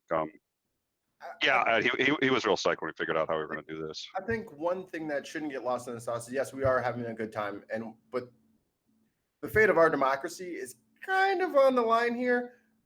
Don't get any ideas because we're having fun that voting for Trump is acceptable. If you want to absolutely hit up my DMs, if you want to at me on Twitter at WeTheDeviants, we can talk about it because I need to talk you off of that cliff. Yeah, I want to say that too. On Twitter all the time, you'll see me put out the hashtag vote blue no matter who, or vote blue 2020. Even if Gabbard, who I can't stand, that's his favorite, gets the nomination. I will still vote for them because we have to vote for the Democrat nominee this time. There's going to be shenanigans, but let me say this. I'm going to look at you right in the eye, okay? There's going to be shenanigans by the DNC. I'm going to say it again. There are going to be shenanigans by the DNC. The Russians are going to use that to try to divide us. We must not let Trump get reelected. That's a discussion I think we need to have. I am with you completely on that, but I think I wrote a piece on it's called Demagogue, a Plausible Path to the End of the American Republic, which was how he could potentially cause the end of the Republic in 8 years. And what's really scary is I forgot I had written the piece, and I went back and looked at it like about 6 months ago, and I was just like, okay, attack the fifth estate, yeah, attack the media as the enemies of the state, attack Democrats as the enemies of the state, suggest they don't have a right to vote, pack the courts with Republicans who are going to allow gerrymandering. And I was just sitting there going like, I'm starting to get scared. So that is something maybe we could have as a discussion topic on In Time Later. So let's remember that. Yeah. All right. I'm gonna get some more water. I'll be right back. Yeah, I'm gonna get some stuff too. But I want to take a look at, let's see, American atheists, seculars. We've got some. They're trending on Beto, Camilla, Andrew Yang, Booker. I mean, it looks like a lot of the people who are trending right now on social media is not any of the sort of ABC candidates. They're not the central ones. Is that, do you think, mainly because you're going to find younger people on the Twitters and using social media, or is that because you think that there's something different in how they're polling? I think definitely it's going to be a younger demographic that's going to affect the Twitter polls and stuff like that. I mean, but Twitter's kind of changing now because, I mean, 45 is like 79,000 years old, and he's just mostly plastic at this point. And he's on Twitter 15 times a day, so maybe things are changing. But yeah, I would definitely say it's a younger demographic beyond Twitter. Speaking of like taking Clorox bleach to the White House, I feel like taking Clorox bleach to Twitter just because it's like, oh my God, I'm sharing the same platform as oh dear Lord. And here's the other thing, and I didn't want to point this out. If this were anybody else but the POTUS account, that account would have been perma-blocked. Oh my God, yeah. Twitter, and I'm just sitting there going like, and now I do know that he is ostensibly blocked from blocking anyone on his account. He's not permitted to do that. He does that anyway. The concession was, well, gee, then people can sue. But it's like, okay, now is Twitter actually blocked from banning the account because it is now basically an official communication source of the? Well, oh Jesus. I mean, that's just kind of what their stance is. Like, I mean, it's not. You could make the case that it's an official public record and therefore Twitter legally couldn't delete it, but I don't think Twitter's brave enough to even try. So if they tried to delete his account, yeah, there would be court challenges and shit. Yeah, but if they did too, the other thing, I mean, I'm sitting there going, I'm sitting there going like, well, you really want to get a platform for your social network. Right. I mean, there are benefits to doing it, but I suppose it's a bold move. I'm curious, who do you think will bring up impeachment tonight? Oh, geez, that's a good question. Time out. Before we go there, another political guy right now, a guy that we talked about yesterday, Ethan. Mm-hmm. They got the debate up in the corner of their video, and they've been going as long as we've been going. There's another channel. Is it David Pakman? Crowder. No. Yeah. Oh, fuck Crowder. Who cares? I hope he gets his channel deleted. Well, no, that's a question because, I mean, we did talk about how I really wanted people to be able to see the debate on the thing as we discussed it. There are people who've had issues. ABC is not presumably as bad. We did reach out to them, and they basically stated their policy rather firmly, and it was a clear we're not going to now. Yeah, I mean, he's so big, he probably got permission for it. Yeah, and he's also big enough too that even if he did get tagged for it, he's got a direct line to YouTube to get that stuff sorted out. We don't. Right, and he's got money to afford a legal team. Yes. Yes, well, and then that's the other thing, and we had some discussions with this where people are like, well, gee, it's First Amendment, you should be able to show it. Maybe ostensibly that's true, but this is a company, and it's not the government. They have the right to decide to block us for any reason. They don't. I mean, they could just sit there and say, Ansgar's hat is too black. We're gonna block the channel, and boom, Right. and there's isn't very much recourse on what you can do about it. Dr. Zayas gave us a $5 super chat through Streamlabs and said, Streamlabs are not super chats.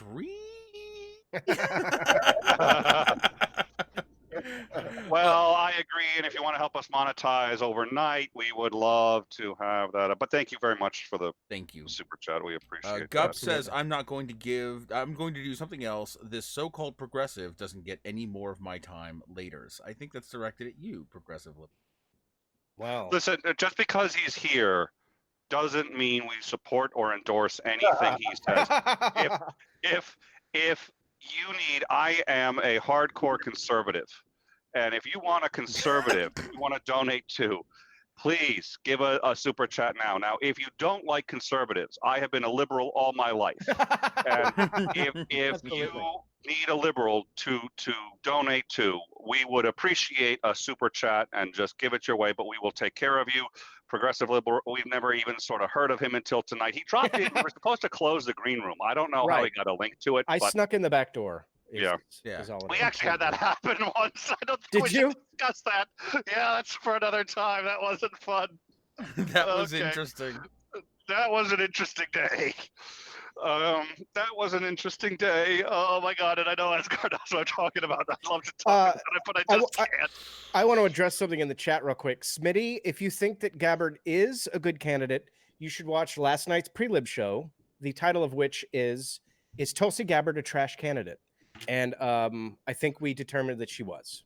Well, what is the pre-lib show? So, the pro-lib show happens Wednesday, Thursday, and Friday nights at 9 p.m. And we pick a topic. So we have some sort of topic. Like last week, we talked about the climate change town hall for 2 nights, actually. We did that 2 nights in a row. Last night, we talked about Tulsi Gabbard, might be gun control. So we pick a topic and we present it to the audience. Go ahead. The Hong Kongers. Yeah, the Hong Kong. I mean, it's some sort of political thing. And we present that, Mikey and I, and we discuss it. We start with the other news stories. So we probably do like 5 or 6 like smaller little things for the first half of the show. And then at about the half-hour mark, we try to get into like our main topic for 30 minutes. Well, and this is why they're here. I think it should go. I think it should be pretty obvious within 2 minutes of talking with both of them that they have a unique voice to apply to it, but they also really know what they're talking about. Sure. Ansgar and I are very good at faking it, but these guys know what they're talking about, and that's why you guys we know what you're on. talking about. Come on now. Well. I think for a lot of things, what really throws anyone behind a candidate often is they usually have a pet issue that a candidate happens to align with. And most candidates, you can find things that are like, no, I don't like this, or this. But usually if they align with your particular pet issue, that's how you choose your side, usually. For sure. For sure.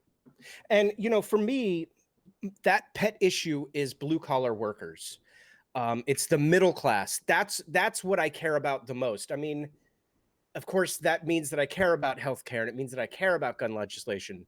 But what I want is someone who's going to go in there and empower the middle class and reinvigorate the middle class and make sure that the middle class is successful again. And for me, that's Warren and Sanders. Those are the 2 candidates that talk about that all the time.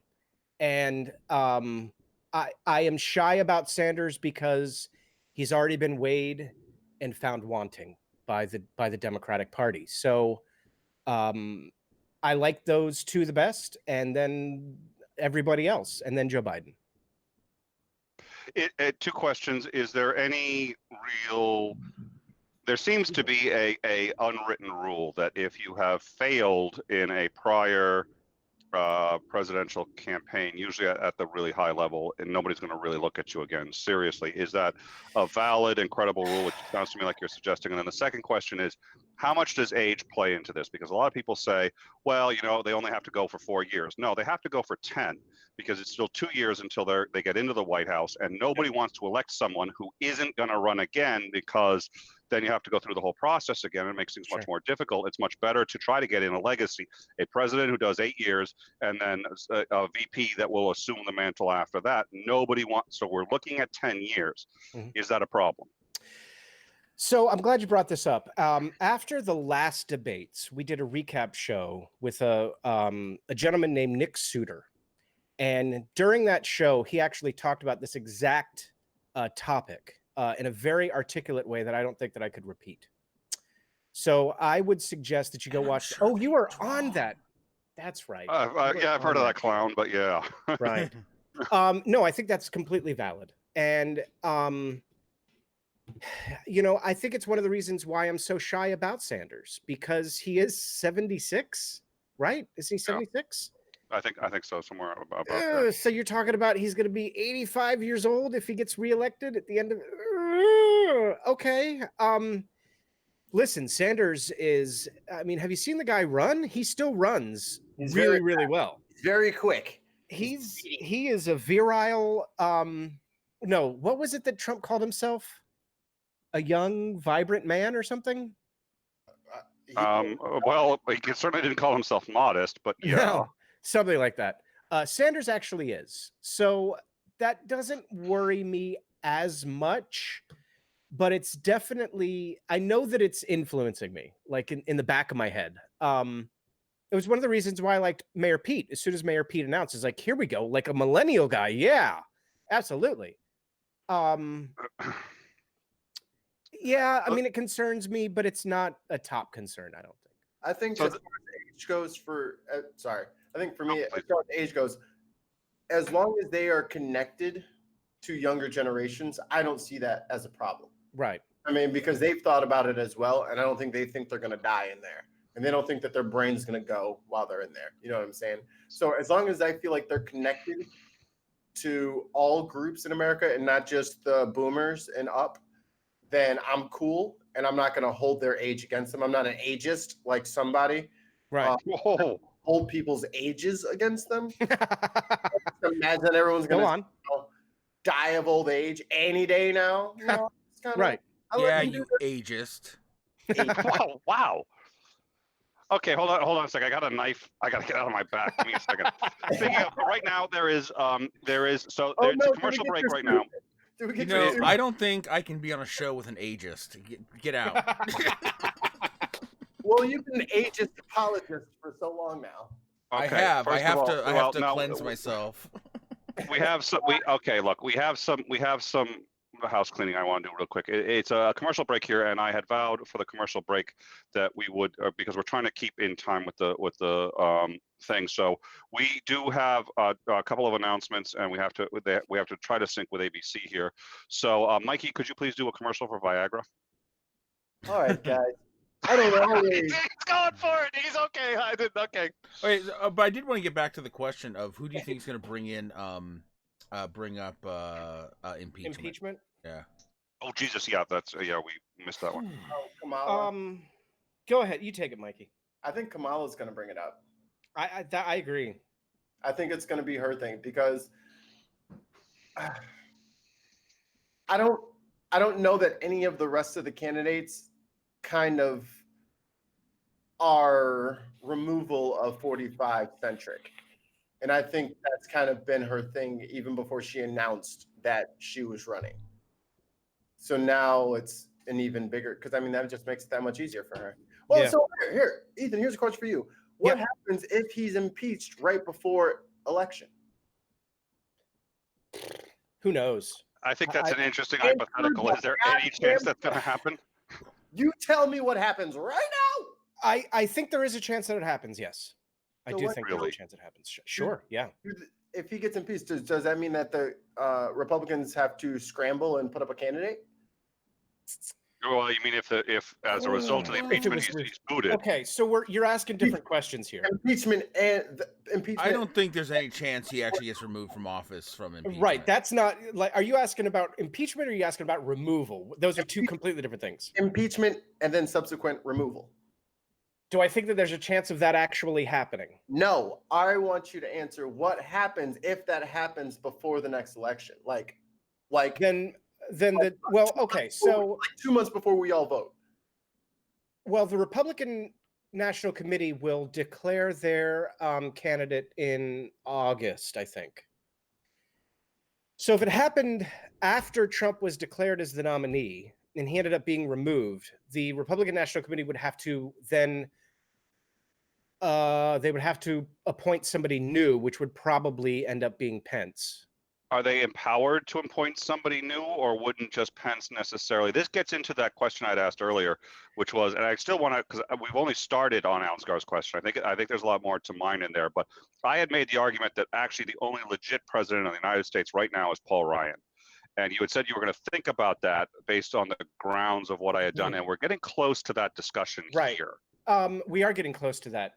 Wow. Jesus. Here's the problem with the question. It's insanely hypothetical. Like it's like nothing. We've had 3 impeachments of presidents. One he was acquitted, one nothing happened, and the other he was acquitted. So God. That's why it's called a hypothetical. You're supposed to just play in space. No. I'm thinking. Like I'm just weighing stuff. Okay. Well, let's give him a minute to think. I do want to queue up. Well, Mikey, is there anyone else who's going to bring up impeachment? Do you think? I don't think so. Maybe Warren, but I doubt it because she's kind of.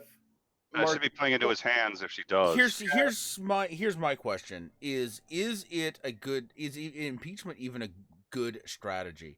Because, there is you don't impeach and you're basically tacitly endorsing, yes, the president is allowed to do these things, but if you do impeach, you put him in a very good place to get reelected.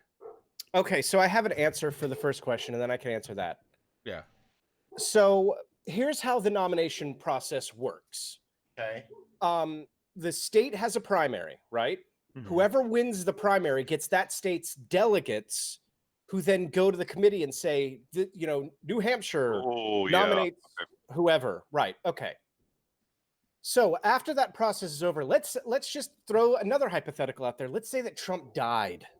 Okay. It'd be the same. If Trump then died, the committee would then have to delegate a new president, but they don't just delegate president. They delegate president, and then they have a separate vote to delegate their vice president. Okay.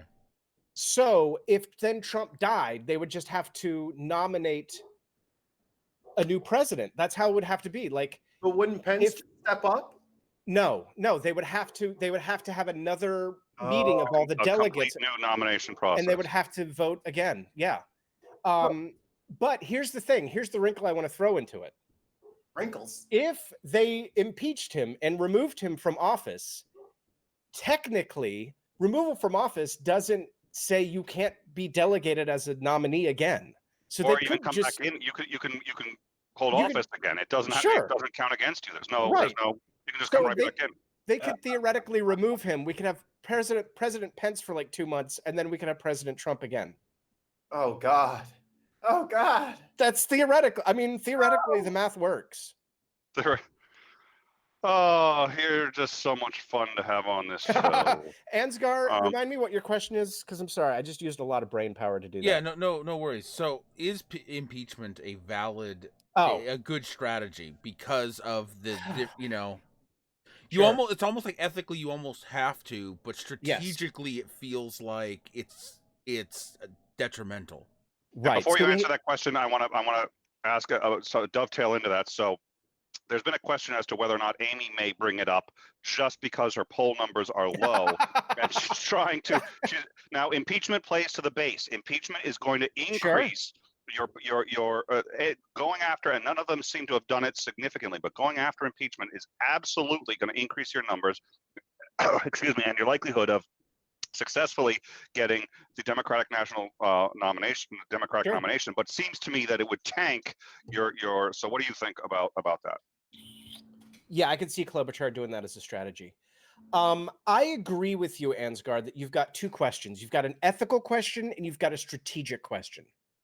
For me, the ethical overrules, because I want to say to people in power, if you fuck up, we're going to hold you accountable.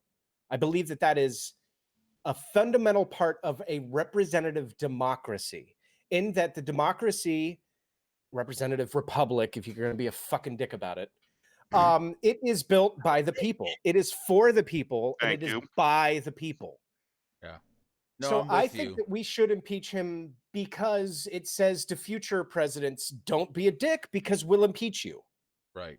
No, I'm with you on that. How is it bad strategy though? How does it bolster his base by impeaching him? Because some people love to be contrarians and they'll just stand by him just because almost every impeachment that has failed to remove, in fact, every impeachment that has failed to remove a president from office has guaranteed them re-election.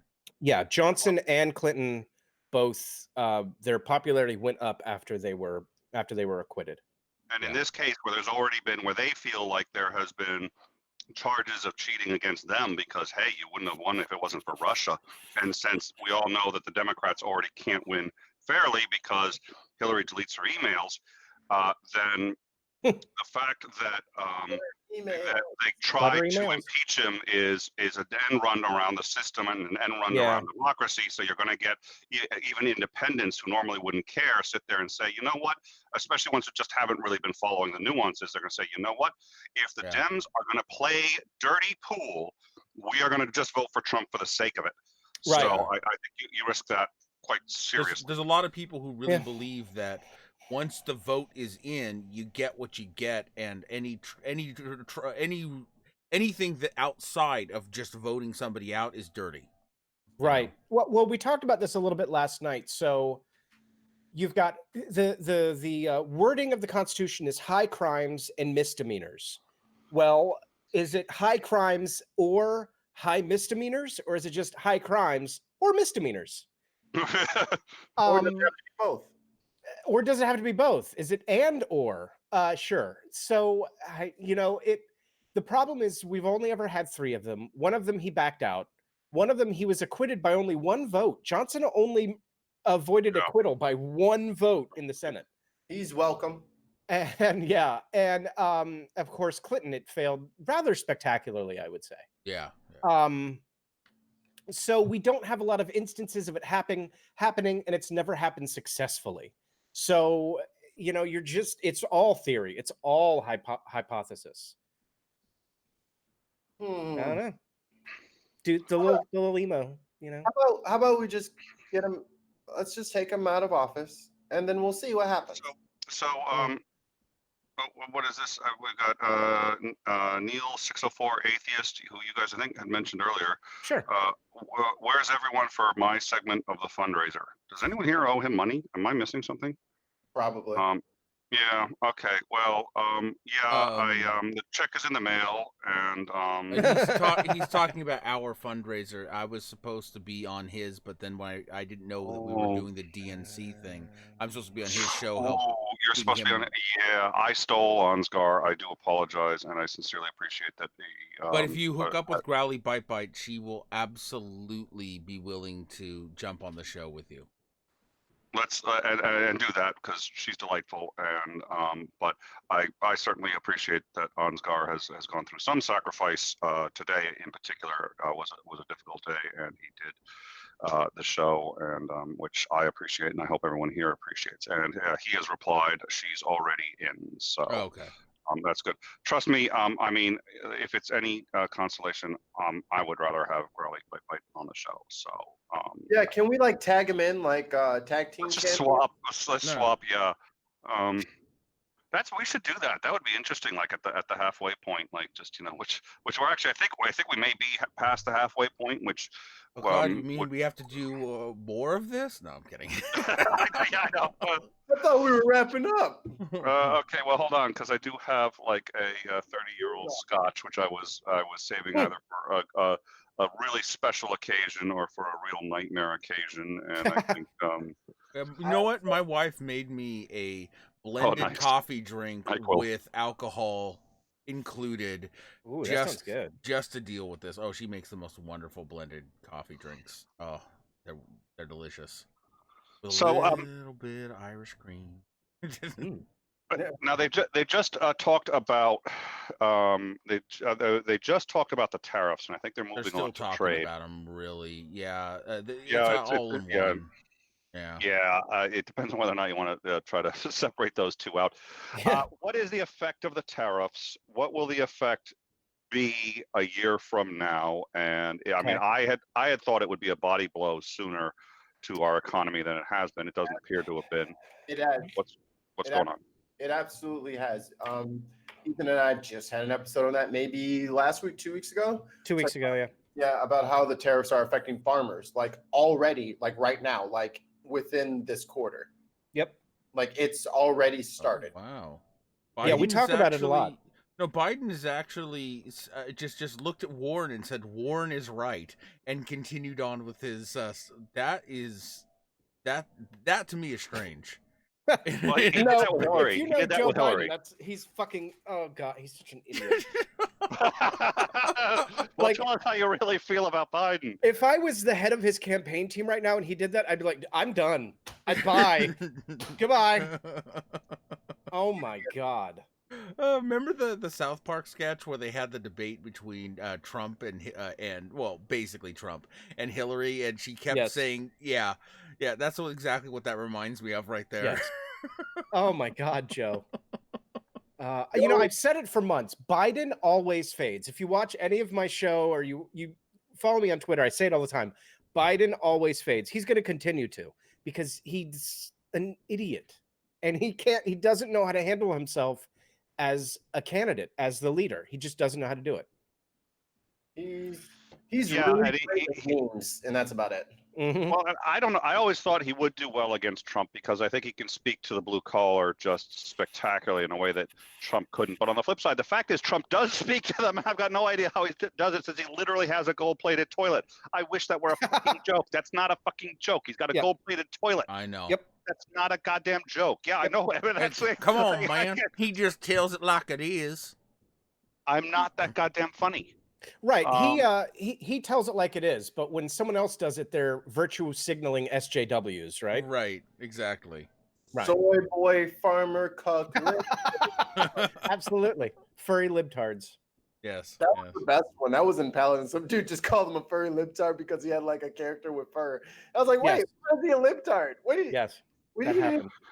So we play video games on Mixer and YouTube 5 nights a week after we do the Pro Lib show, and then on Monday and Tuesday we do it at 9. And I was playing this character in the one game who's like this little Neko girl, like with the ears and the big tail and everything. And our team lost. We lost that round. And someone in chat just goes, "Furry libtard," and then rage quits. And I was like, cool. Nice. I sent him a friend request, but he did not accept it. Yeah. Well, I think you got the better end of that deal. Yeah. I love chatting up raging people. Me too. It's my favorite. Me too. That was my original idea for my YouTube channel, but that's why I'm getting the tattoo. Mm. So when somebody does give me a name like that, I'd be like, yeah, I know. Mm-hmm. That's awesome. Yep, that's why I'm getting it. Warren is up now. I'm a Massachusetts resident. I know people in her inner circle. I'm not, but I know people who are. I'm friends with people, and that's not a big. I mean, she's lived in Massachusetts. Family members of mine, close, reasonably close, not direct family, but has like babysat for like her children, and it's so. I mean, it's Massachusetts. It's a small state. It ain't that hard to throw a stone and be reasonably connected. So right. there is a part of me that is actually at a minimum very proud that she's our senator, and that I was always a huge fan of and supporter of hers. So She just said a great line. She said, Yeah. "We can't bomb our way to victory in Afghanistan." And I fundamentally agree with her. Bombs aren't the answer to this problem. The answer to this problem is finding a way, and I don't know the way. I'm not trying to say that I know how to do this, but are finding a way to find common ground with these people. The issue is that they are religious zealots, and we have religious zealots on the opposite side in this country who are currently in charge. And were in charge during the 2000s that led to this debacle in the first place. So, you know, I'm not a huge fan of negotiating with terrorists at Camp David. I think that's pretty goddamn moronic. But reaching out to giving them the Nobel Peace Prize, but reaching out to them there might be a better option. I think there should be a lot more secular humanists in governmental roles, and I think a lot of that'd be nice, but you can't elect a secular humanist. You know, actually, Andrew Yang, I'm going to give Yang some props. He had a comment on atheism. I did a whole video on it on my channel. Oh, Dave McGinnis is giddy right now. He's seen it.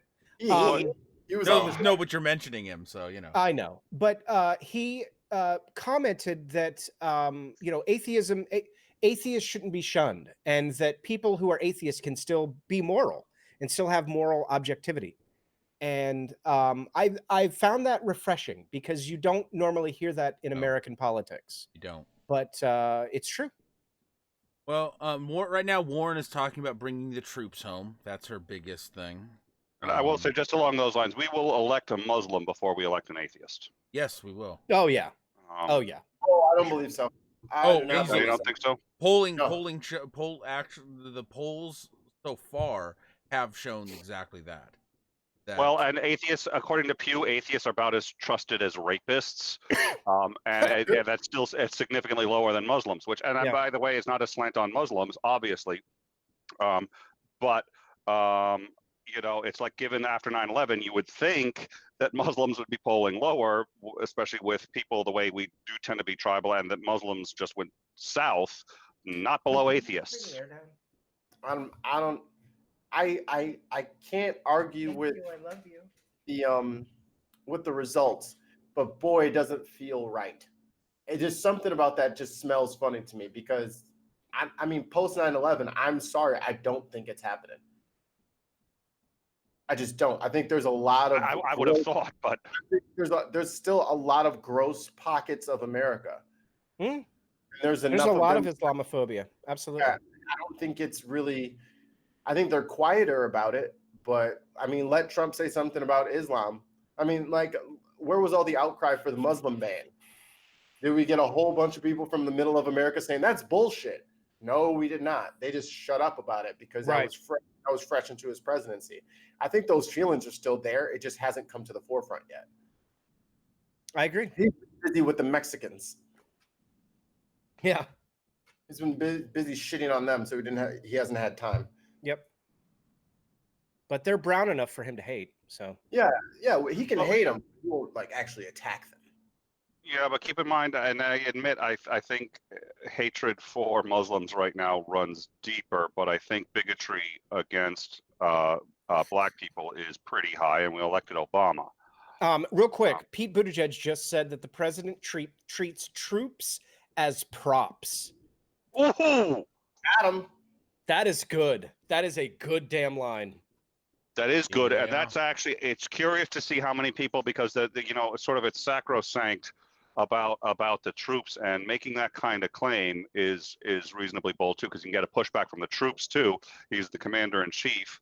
Yeah, I mean, but Pete actually served in fucking Afghanistan in a combat. So or maybe Iraq. Maybe it was Iraq. Okay, he gets to say that then. Yeah, but he does get to say that. Yeah. Yeah. Which is why I think Ethan said it as well. A little part of me really wants to see Buttigieg across that stage and ask Trump about his fucking bone spurs. Oh my God, I want that. Oh my God, I want that. On the stage, ask him about his bone spurs. Yes. My problem with Pete is I don't think that he's got the clout to serve as an effective president. And he just needs time at the national level to be a leader in the party. But I definitely think that he's got a very bright future. I think that he could be president someday. I truly do. I thought the same thing about Obama.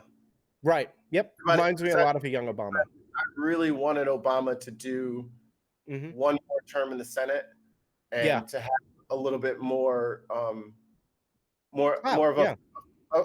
just a firmer platform on what he wanted to do, and he could have like used that time to set up some of the things he wanted to put into his presidential run. I would have loved for him to do that, but it worked out. So I don't really get to say he discussed that, which is he said he had gone to some people that he really trusted to get advice on it, and what they said was, look, you don't know what's going to be in 4 or 8 years. You don't know what it's going to be. If you're ready to run now, run now. You may never get another shot. You may, who knows, run now. Yeah, and he was getting. I remember in 2006, like how popular he was among the Democrats. I mean, he would give his speech on the Senate floor and it was like front page news. I mean, it was just massive popularity. So I understand why he went ahead and did it, but I agree with Mikey. I do wish that he'd gotten more seasoning. I think if he would have had more seasoning, he would have gotten more done. I think so too. You know what I'm saying? So it would have been a more effective presidency if he was a little bit more tenured in the Senate. But I agree. Oh, Dalian's here. Hi, Dalian. Dalian! And Puff's here too. Hello, Puffalophagus. Is Puff here? I didn't see Puff. Yeah, Puff's been here for a little while. Oh, he just got a wrench. I think if things are so, and Joe Biden is doing a lot of Clinton finger pointing. I guess they must have said something in his ear. He kind of stopped, but he was doing that hard, made out of porcelain finger point right at the camera. I was like, oh, bro. Yeah. Do you think do any of these people have, I mean, I don't see any earpieces. Do you think that there's anybody advising them live? And if so, how would the public react if it came out that was happening? I can't see his right ear. Yeah, I mean, I don't see his right ear. Well, they're so small nowadays too. You can actually do it without the hook. Right, or you could wear something like in your pants pocket or shirt pocket that would just vibrate against your skin, that sort of thing. It would just be like, oh no! Remember when they took those pictures of George W. Bush and it kind of looked like he had a thing? Oh, that's right. That's right. Do you remember that? About that? Yes, I do. And no, that really looked like he had because you could see an antenna, right? The outline of Yeah, it really did. Do I think that they might have somebody? Maybe. I don't know how effective it would really be on a debate, honestly. I've done debates before, like in debate class in college, and I think it would be more distracting than anything else. Although it's going to be different for different people, but it would. I do a lot of debates. I do modern day debates. I do a whole bunch of, in all my debate experience, it's sort of like, I don't have the bandwidth to listen to what they're doing and to try to figure it out and figure out 10 steps down the line, because that's where I'm going to have to be and try to where I'm going to land, and listen to somebody sit there and say, oh, hit them with this point. It's like, whoa, right. What? To be fair though, it's not like these are debates. These are rapid fire interviews. Oh, Here we go. I agree. Okay, I agree. now, I don't like the way that they structure these debates. I think the general debates after the primaries are much more like a debate. Yeah. The primary debates are always a little ho-hum for me. To be quite honest, they're okay. The whole thing puts me off because it's I don't know, it just seems so commercial. It just seems so rehearsed. And I'm not even a fan of the two-party system. I'm really not. And, I mean, I'm not a huge fan of it, but it's the one that we have. Yeah, I've said before, I would vote for probably any candidate, probably including Trump, if it would create a third party, which there have been situations under which that could happen. The only way to create a third party is somebody has to get 2% of the vote, but it actually has to be, I think it's 2% of the delegates. So 2% of the popular vote doesn't do it. No. But as soon as you hit 2% of the vote, we become officially a three-party system. They get matching funds. They get recognized automatically on the ballot, and that's everything. If we got rid of the whole delegate system and everything and just did it by counting the damn votes, maybe we could.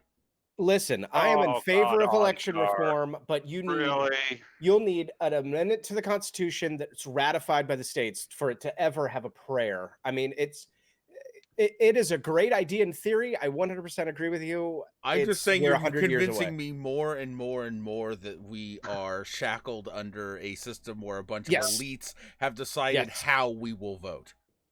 Listen, the Constitution protected one class of people. Yep. White male landowners. It has always been this way, and we've been fighting for equality for everyone else since. Well, to be honest, the new white male landowners aren't necessarily all white male. Now it's simply just who is the financial elite. Sure. You know? No, I agree with you. Yeah. So let me ask now, most of them happen to be white males, but yes, it's not exclusively two. For sure. Two questions. One, how much does we basically have three major media conglomerates. How much influence do they have?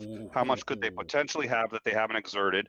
And is there anything to this notion that, and I think the Daily Show did a thing on this, where Yang has been conveniently either misnamed on MSNBC, he's been dropped from graphics. Is that legit? Is that an accident? And is that media, for one reason or another, exerting an influence? I don't think that it's media exerting the influence. I think it's the DNC exerting the influence. Mikey? I think media definitely did it on accident last time, because every time Trump said something stupid, everyone covered it. So it's a double-edged sword.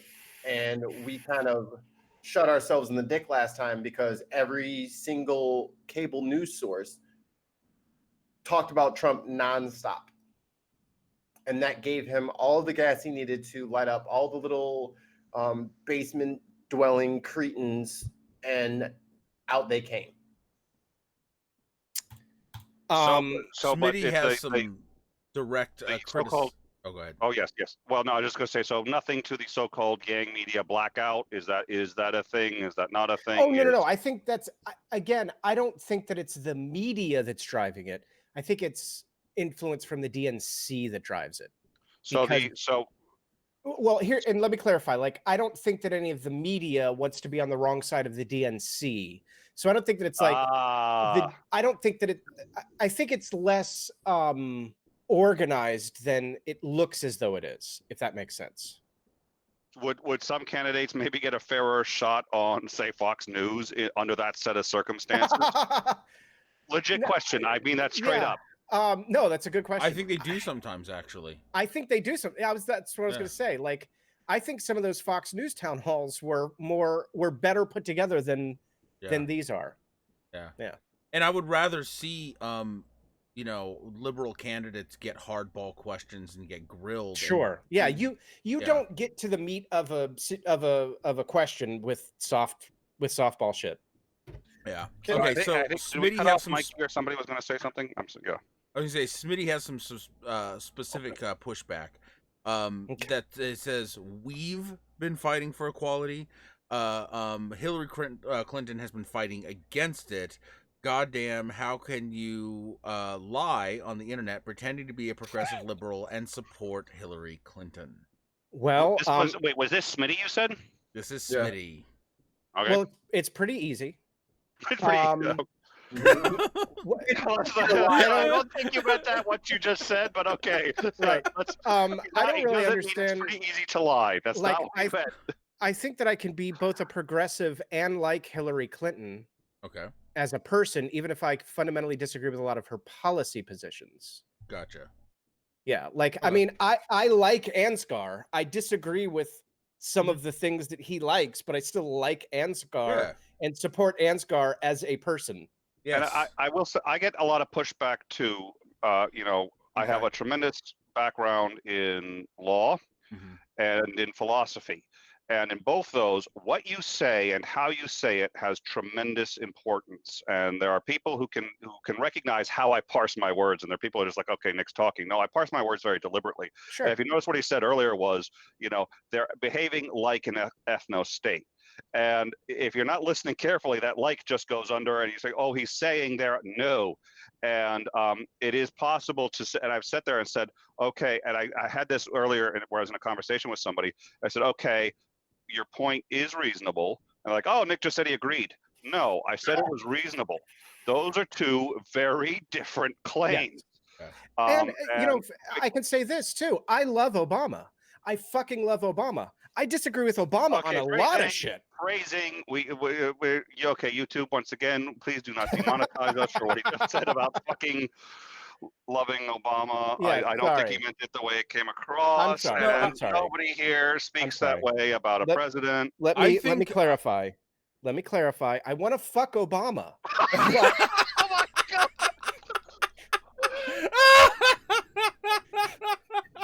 What's up? Wi-Fi. Oh God! Wait, my wife has a knife, honey. What are you doing? No. Oh my God! I've fallen and I can't get up. Hold on. Okay. Can someone call life alert for Nick? Don't do that to old people. But I can disagree with Hillary, and I can disagree with Obama and say you guys aren't progressive enough, and yet still support them. Well, here's the thing. I think that's one of the problems that has happened across the political spectrum. And it is that we get so emotionally wrapped up in our politics that we develop tribes and true hatred for someone who disagrees with us on the internet. Right. You know? Absolutely. For sure. Quick. Is the Constitution a Christian document? No. What? That's not even. That's not even. Thank God. I was literally about to. Okay, this is a question. I'm sitting there going, anybody gets the wrong answer on this one, you're done. No. No. What are you talking about? That's not even wrong. Right. Well, I've discussed this with people who are experts, and they make the argument, yes. They make it in a very circuitous way. They don't mean, is it a Christian document in the sense that you and I would think of it? They don't, but they're sitting there going like, okay, in the same way as oh Jesus, I want to say Adam Smith, but any of the John Brown. You know, is no, wait, no, not John Brown. Wesley Snipes. Okay. You know what? This has gone off the rails. Excuse me for trying to talk to members of our live chat. I know you think they're all a bunch of backwards hicks, but you know, I thought it was a question worth discussing, even if nobody here disagrees. You're not supposed to read the private chat on air, Nick. That's the whole point of it. Like, why that's the whole of it. Okay. Oh, hold on. Another thing from our producer. Oh, well, no, that's Mikey. Nick, me love you long time. $5 sucky. When it's in brackets, you don't read it out loud. That's a direction. You know what I'm saying? So I looked over at the chat and holy shit. But Smitty, I'm not sure if that's good or bad. And we have 2 live chats, and I do want to quickly do a shout out. Thank you, those of you who are watching us on the GDC. We enjoy simulcasting there, and sure. I didn't even know we were here. Hi, GDC. I didn't even know we were on the GDC. Also, maybe come and join us. Yeah, when I said in the green room when we were getting ready, and I said, I don't listen when let you me talk. set this up to the GDC. Oh, okay. Well, that explains a lot. I wasn't Please finish what you were. Okay, but thank you all, and we also do have our own channel if you want to like and subscribe there, and on our side. So you were saying about the live chat you just went into. So one of my esteemed patrons, Pufflepigus, said a point that I want to reiterate because I think it's really important to understand. He said, and I'm quoting, "Smitty is drunk and bitter tonight." And I think I agree. And I love you, Smitty, but you're being a little. I don't even know what you're being, but you're going off the rails a little bit, brother. You probably bring it back. Bring it back. That's all. Better than me. All right. So okay. Climate change transition. A note from the producer. I'm sorry. Oh, do I have another note from the producer? These notes from the producer are increasingly getting us like. I mean, I'm just like I'm trying to keep this show on the rails. Well, good luck. Everybody's making it so hard. I mean, I don't understand. It's like I really just want to do a quality product, and I'm sitting there saying, "Can we please do a good show?" And nobody wants to help. No, why did you talk to me and Ethan? Drinking. Yeah, why did you invite us on here if you wanted quality content? Like, yeah, I know. Yep, Did you know who you were inviting? I mean, yeah, I know. I screwed the pooch on that one. No. See, I know why he really invited you, even if it was completely, subconscious. The debates are rote and boring, punctuated by a few interesting lines, and we needed somebody that would make sure that our audience didn't fall asleep while covering the debate. Okay, so hold on. Smitty, I was less worried about the audience than I was Ansgar, but yeah. That's true. Smitty is addressing me personally, so I want to make sure that Smitty and I are on the same page. That's all. Yeah. So Smitty says, I'm calling you out specifically. You're spouting vapid bullshit to me. Afterwards, Landon said, is this gang up on Smitty night? Smitty has been nothing but objective. I don't know if accusing me of spouting vapid bullshit is being objective, but maybe it is, and I just don't understand the words well. All right, well, Smitty says, have an argument or just ignore me. Smitty, I don't want to ignore you. Give me a question, and I'll address it.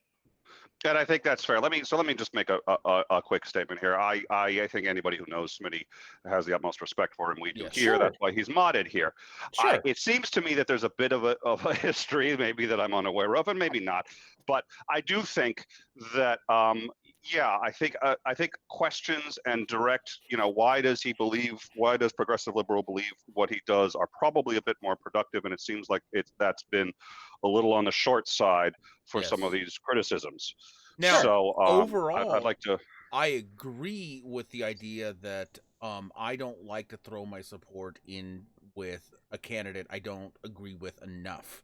I'm more on Smitty's side of the because of my positions, I can't support a candidate like Clinton.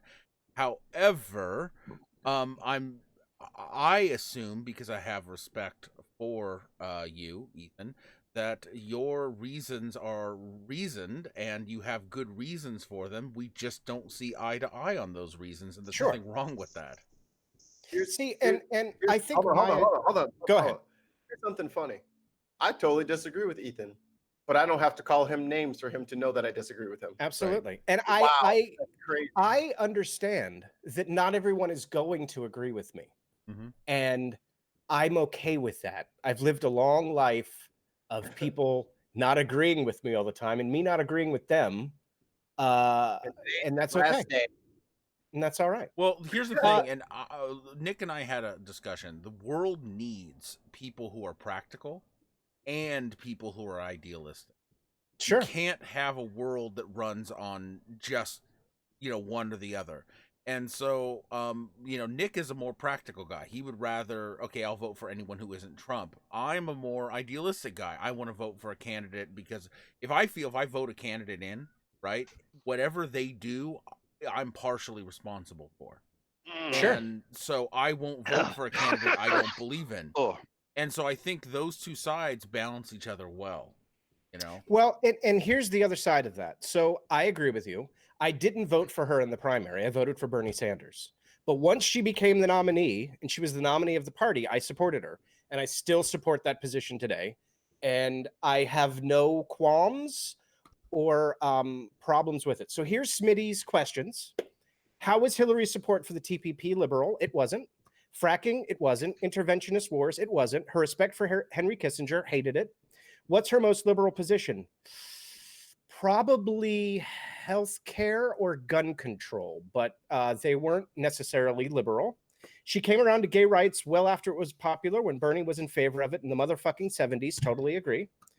So there you go, Smitty. I'm with you on all of that. She was still the nominee. I still voted for her and would again if she was the nominee in this election. I hope that clarifies my position.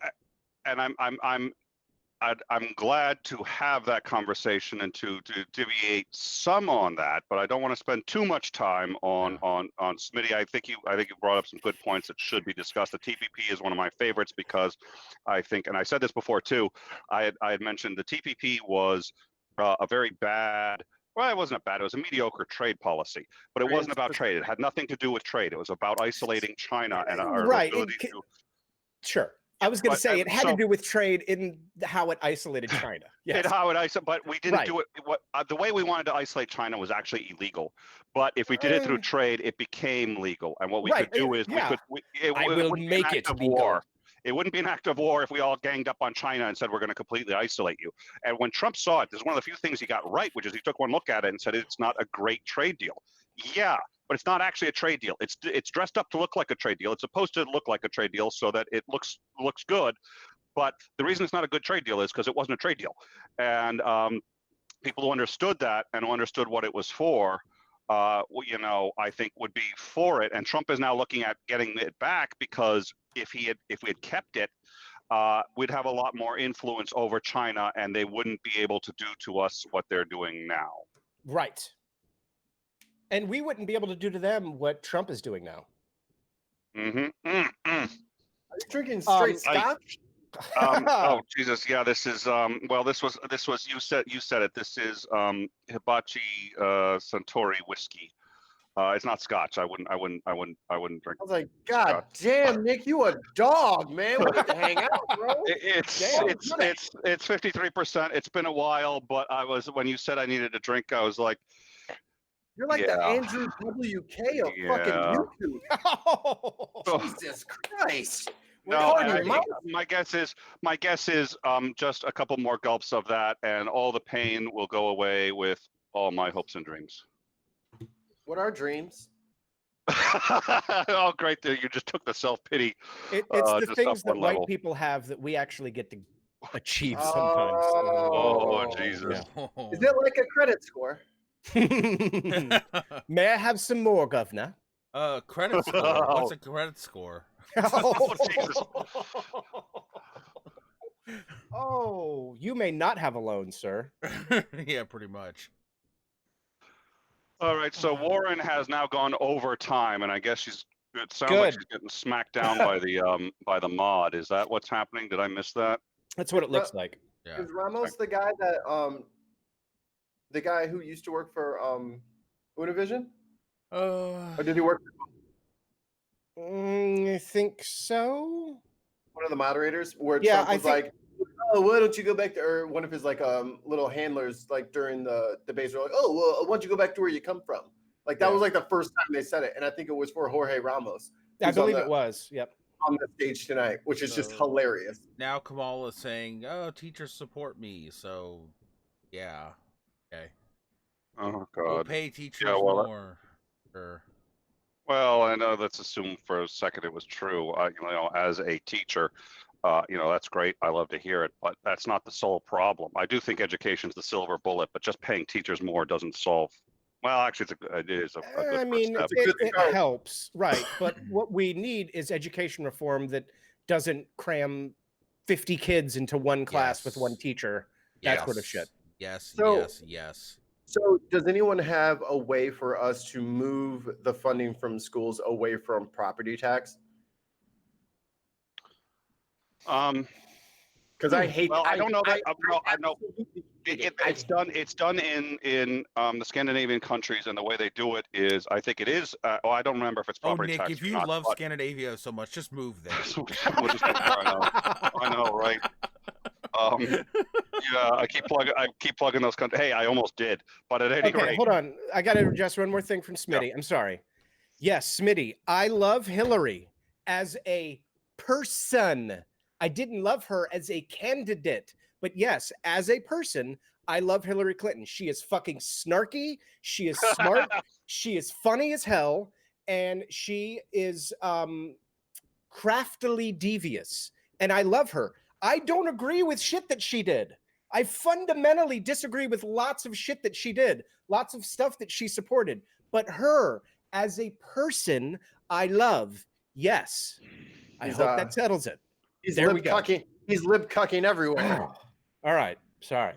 Well, and he can say he loves her as a person too, and it doesn't mean like he loves her. Right. I as just a want to have person. sex with her. Yeah. Oh God! Now I've Why got is the this so hard worst for you to image in my understand? head of you, Obama, and Hillary in a threesome. I didn't have that image until you said it. Thank you. I was okay until you said that. I was okay. My wife is on the other side of the room drafting up divorce papers right now. Yeah, well. Oh God! Waifu, come on over, waifu. Come on. Can I sign in blue Sharpie? Got him again. Yes, that's my whole goal. Is just to shoot liquids out of Nick's nose. Anyway. The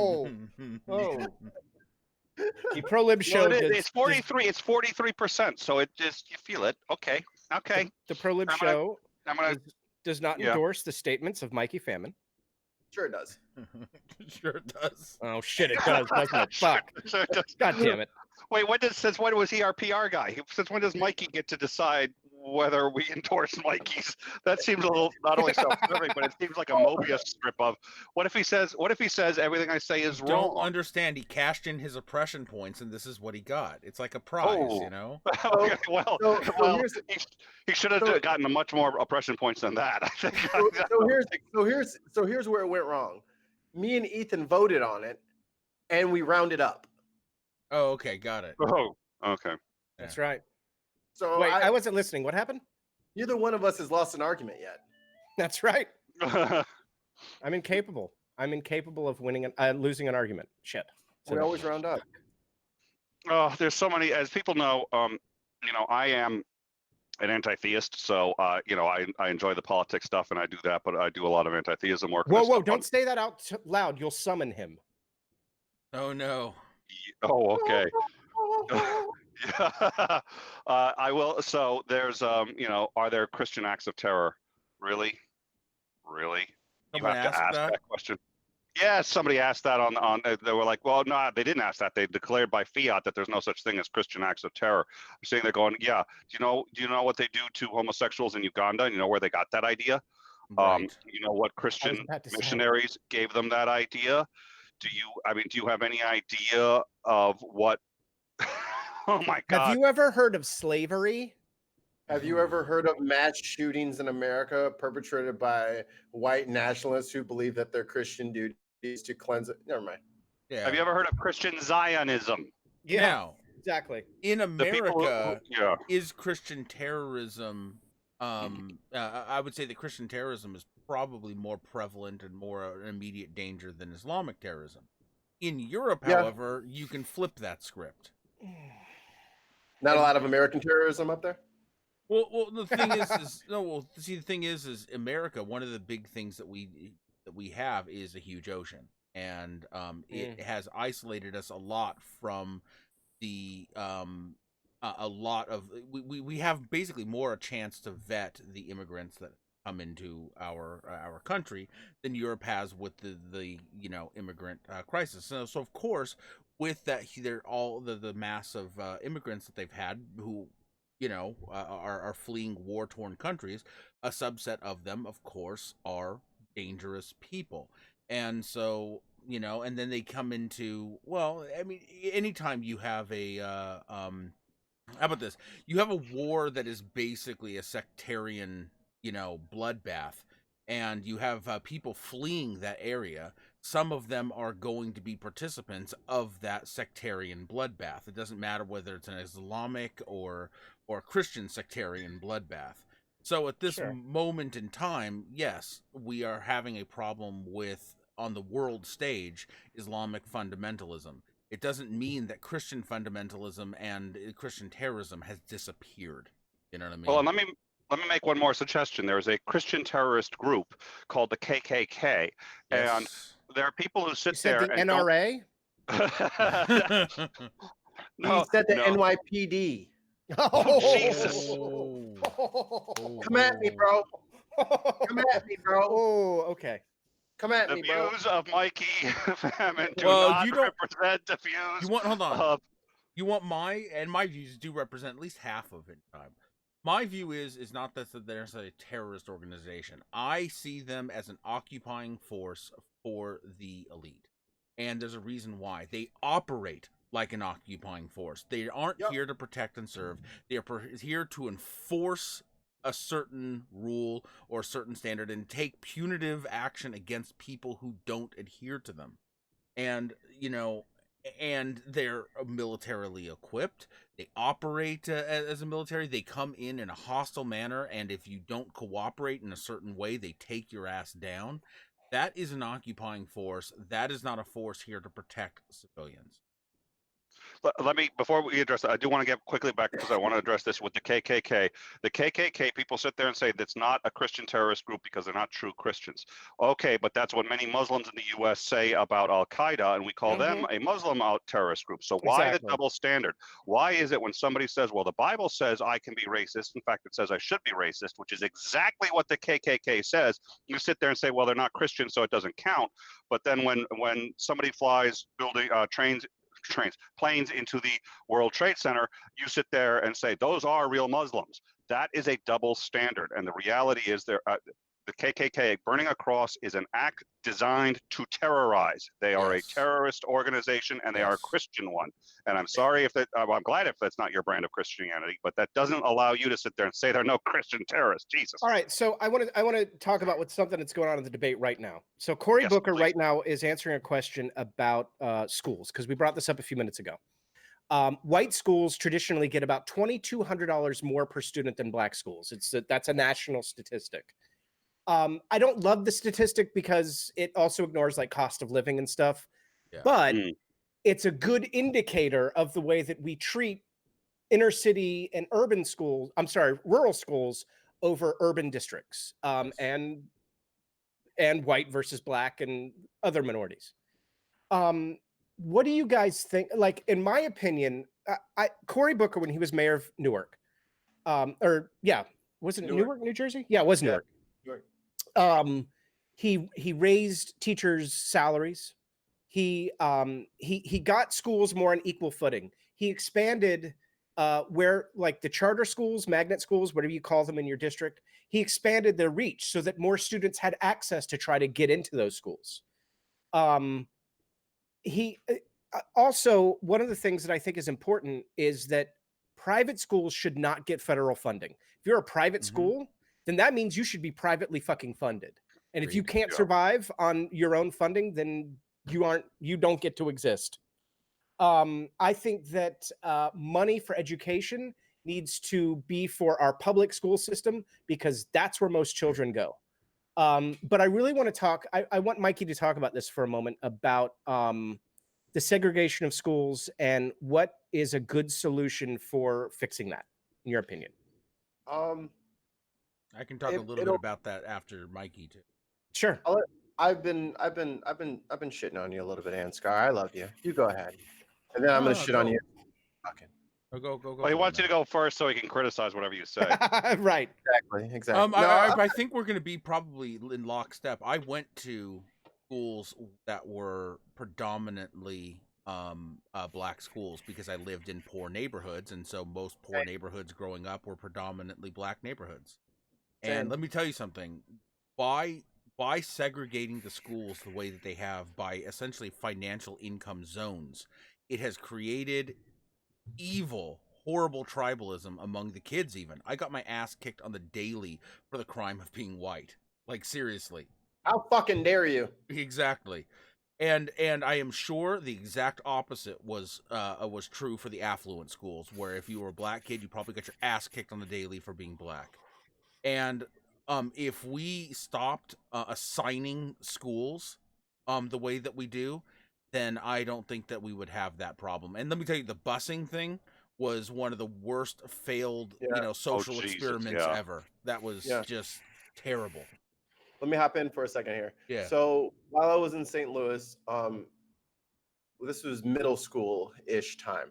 So I lived in Chicagoland, and then I moved back down to St. Louis, and first thing I noticed was the projects were down the street from the condo that I lived in. And the first day of school, I noticed these kids were like a year and a half behind. like a year and a half, like bad. Like we should like, oh, how is he getting such good grades? I'm like, Mom, this shit is old. This shit is like old. Like they should have already known all this shit before. So then the next year, I get bused to the county schools as opposed to the inner city school that was closest to my house. I got bused to the county schools, which was more on par for what I was used to up in Chicago. The kids that got bused out there, 90% of them did terribly scholastically because they just weren't. Even if you bust kids out to schools, if they don't start out there, if they don't start with that great education, you can't just drop them in and say, all right, do it. You wanted a good school? Fine. Here you go. Have a good school. No, it's too fucking late now. They're already 1.5 years, 2 years, 3. How are they supposed to get into college? South County. Well, and to answer the question that you had asked earlier before Ansgar was like, why don't I move to Sweden? What they do there is it doesn't matter whether you're in a rich community or a poor community, all the property taxes go to the government and then they distribute it to the school based on need. And the reality is you can't give all the schools the same amount because this is what Progressive Liberal pointed out earlier. Depending on where you are, an inner city school is going to, I'm sorry, they're going to have security needs before even the educational needs are met. And if you don't pay for those, you can't, or if they have the same amount of money as a school that doesn't have those problems, then already half their budget is gone before they can even hire a teacher. And who wants to work for lower salary at a school that's got security like problems like that? So you have to identify what schools need what, and everybody, the rich communities and the poor communities need to all be putting money into the same pot, and then the schools are paid based on need. Completely agreed. Yep, I agree. Yeah, I don't know. I was going to say something that oh no, I know what it was. Okay, so Charlotte Clymer is someone that I follow on Twitter, and I suggest everyone do it. She's a trans woman who advocates for LGBTQ rights all the time. She's a wonderful, wonderful, amazing person. She just pointed out that it is now 10:25 p.m. and there has not been one question on LGBTQ rights. And I feel that is a disservice. Yeah, fair enough. Why hasn't there been a question on that? Now, I would think, I would think for the general, they might want to try to downplay that issue, but aren't you going to win points with this audience by jumping into it? Sure, but the candidates aren't asking the questions, right? No, they aren't. Okay, yeah. Yeah, I think that you've got people. Here's the worry right now in America. Moderate Democrats and independents are truly worried about people like me who want universal, and you guys too. I mean, I'm just saying progressive liberals who want universal health care. You people. What, Mikey? You people. Mikey. What did you just say? No. No, I want Mikey to repeat what he just said. Like you people. Oh, okay. Okay, I see. Yeah, I see. You were saying progressive liberal. My apologies. Listen, you people. No. When I say you people, I specifically mean black people. But oh, okay. Where's the whiskey? I'm just. What did I do with it? No. But oh yeah, you said I'm just kidding. That makes it all better. Right. Thank you. I'm sure on your channel you'd be like, oh. But seriously. Yeah. But seriously, I think the reason is you've got people who are in the middle, who are moderates, who are terrified of Bernie Sanders and Elizabeth Warren and everything they stand for. And Yang and the other ones, I know, but I'm talking about the leaders right now who are really trying to move the Overton window left. And I don't just mean liberal, I mean leftist. I'm talking about highly socialized healthcare. I'm talking about highly socialized education. I'm talking about things like a UBI that terrifies people in the middle because it means they're going to have less money. And it means they're going to have less influence. And it means they're going to have to start listening to people like Charlotte Clymer and Mikey as their fucking equals. And they should have had to a long time ago. And bitch, it's coming. So you better be ready because it's coming. That's it. Amen. Yeah. I was going to make a joke, but that was too good. So I'm sorry. Well, it's just sad that that your financial status directly impacts the the amplitude of your voice. You know what I mean? If you are poor, kind of fuck you. You know, you're not my donors, you're not my base. You're just kind of fuck you. Well, and it's not, and it's both sort of just institutionalized in sort of the, you know, you're going to have any number of troubles by being poor, but you also can't, if you are deliberately being cut out of the system by, say, gerrymandering, there's very little you can do because there isn't redress unless you can afford a lawyer, and even then they're gonna be like, well, okay, what's the poor guy complaining about the fact that their vote doesn't count anymore? Well, even our criminal justice system is slanted against the poor with things like mandatory minimums and the way that our the public defender system works. If you're poor, you get railroaded in the criminal justice system. Yep. Absolutely. We need to end things like cash bail and civil asset forfeiture. I mean, it's just stealing. It's just state-sponsored theft. Oh boy, is it ever? Yeah. Is it ever? And no candidate wants to talk about this. They want to talk about the easy crap. You know? Absolutely. Yeah. They don't want to talk about the hard stuff. But protesters interrupting Biden restarting his clock. That's a note from the producer. Yeah. So the Biden gets a new clock because he got interrupted. Okay. Who gives a fuck? Oh, I'm sorry. I saw that. Yes. Well, okay. So obviously you don't have an opinion. You're very milk toast. Okay, here's the thing. Yeah. Biden, I find charming in a grandpa sense. You know what I mean? Like he's a creepy grandpa sense. Yes. Well, no, but like I find I like those people who are like out of touch and weird and stuff like that. Like I find that charming. Like he reminds me of my grandpa. I like them in the White House. It's like, but I don't want him in the White House. No, everybody has been making fun of Nick all night, and goddamn it, Ansgar, you're not gonna. Oh, you weren't talking about Nick. Hey, Nick, I need you to do something for me real quick. Actually, hold on, because we have a comment in chat, but you're going to be able to explain the Overton window way better than I ever could hope to. So, could you explain the Overton window for everyone? And I have to go potty. Go potty. Well, hold on. In which chat was this? Landon said the Overton window is so far right in the U.S. that the centrists are afraid of universal health care. The most conservative in Canada are for it, albeit cutting some fiscal fat here and there. So just hoping you could give us like the philosophical explanation of an Overton window. Not particularly well. You may be better versed in that. So it's the range of discourse that you can engage in a society at any given time, and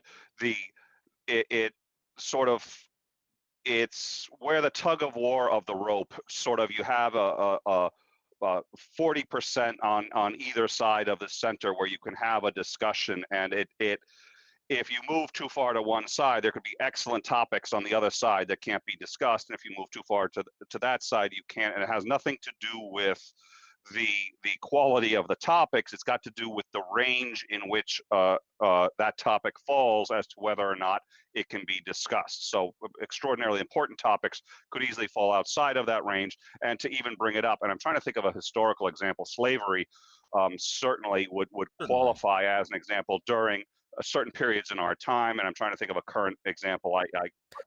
LGBTQ rights. I mean, that's what it was in reference to. Okay, there you go. I think and I think that one of the big reasons why we have to move it to the left is because things like that are so outside of the purview. I remember I was in college junior year, maybe senior year, and we had a class with it was a lab, and so it was people that I wasn't necessarily familiar with. And there was like a sophomore in there for some reason. I don't know why she was in that class to this day. But the first day of class, one of my friends was in there who was a lesbian. And so she and I were hanging out, and she had a new girlfriend. And so I was just talking to her. It was before class started. And we were talking about her new girlfriend and, who she was and stuff, just chatting. And this girl up front, she turns around, she goes, "Well, I don't believe in lesbians." And we were like, "What do you mean?" Like that one, like they're real. My mother's a lesbian. She said, Right. Oh, She said, well, the Bible says that it's wrong. And I said, well, what part of the Bible says that it's wrong? She said, well, I don't know. My pastor told me. And but that was an example of the Overton window, right? The Overton window for her was so moved over that lesbians literally weren't a thing. Like they just like lesbians, it's fake and no one is actually gay. Right. Well, and one of the things that comedians specifically try to do is broaden the Overton window, not just move it left or right, but actually make it wider. I wanted to address something. Somebody saying, that Biden isn't charming. Now, let me explain charming the way I mean. Right? Please do. I'm not meaning. Hold on. The basic terms of English in a discussion. I think you got a problem, but please go ahead. I don't mean charming as in he's like James Bond, where he charms you by being so, you know what I mean, suave. Creepy. I mean charming as in like the predatory. No. Jesus, would you let him finish? He's a host. Let him finish. The old grandpa that doesn't quite know where he is and is so far behind the times that I don't know. I just keep feeling boobs. That you just have to laugh and like my grandfather before he died, as he got as he got older, he turns to my mom one day and he goes, "Hey, oh God, you're one of them lesbians, ain't you?" And it's like we just had to laugh, and then and she goes, "Yes, Dad, I am," and he goes, "Well, I just want you to know, I'm okay with that." Oh, they just asked Pete Buttigieg about gay stuff. Finally, of course, because he's gay. Well, gotta ask the gay guy about gay stuff, right? Well, because he's going to be the expert. He's saying, hold on, I do whether just acknowledging was going to be the ultimate career-ending professional setback. I came back from the deployment to realize that the only way to something, I was not interested in not the only way to get life started was in love any longer. So I just came out. I had no idea what kind of professional setback it would be, especially because inconveniently it was an election year. Ooh, in my socially conservative community. What happened was that when I trusted voters to judge me based on the job that I did for them, they decided to trust me and reelected me with 80% of the vote. And I learned was that trust can be reciprocated. And part of that, how you can win and deserve to win, is to know what's worth more to you than winning. And I think that's what we need in the presidency right now.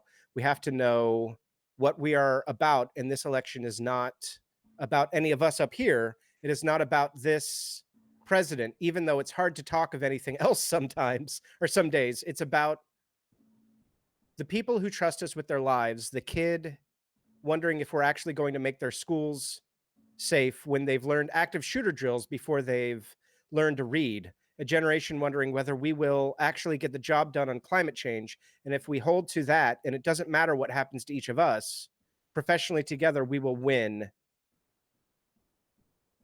I guess that was it. So there you go. I would have to say that for me, climate change has got to be one of the big issues. Another one of the big issues for me is the social media conglomerates that have basically decided with algorithms who can say what and what they're allowed to talk about. And that just that scares the shit out of me. Yeah, I know it does, Ansgar, but we're not gonna. That's a topic for another day. Yeah. Okay. I'm not gonna do meta anymore. This is obviously not the right crowd for that. Yeah. Wait. Captain Hold on. Google. Something big just happened. I'm sorry, guys, but Smitty and I agree.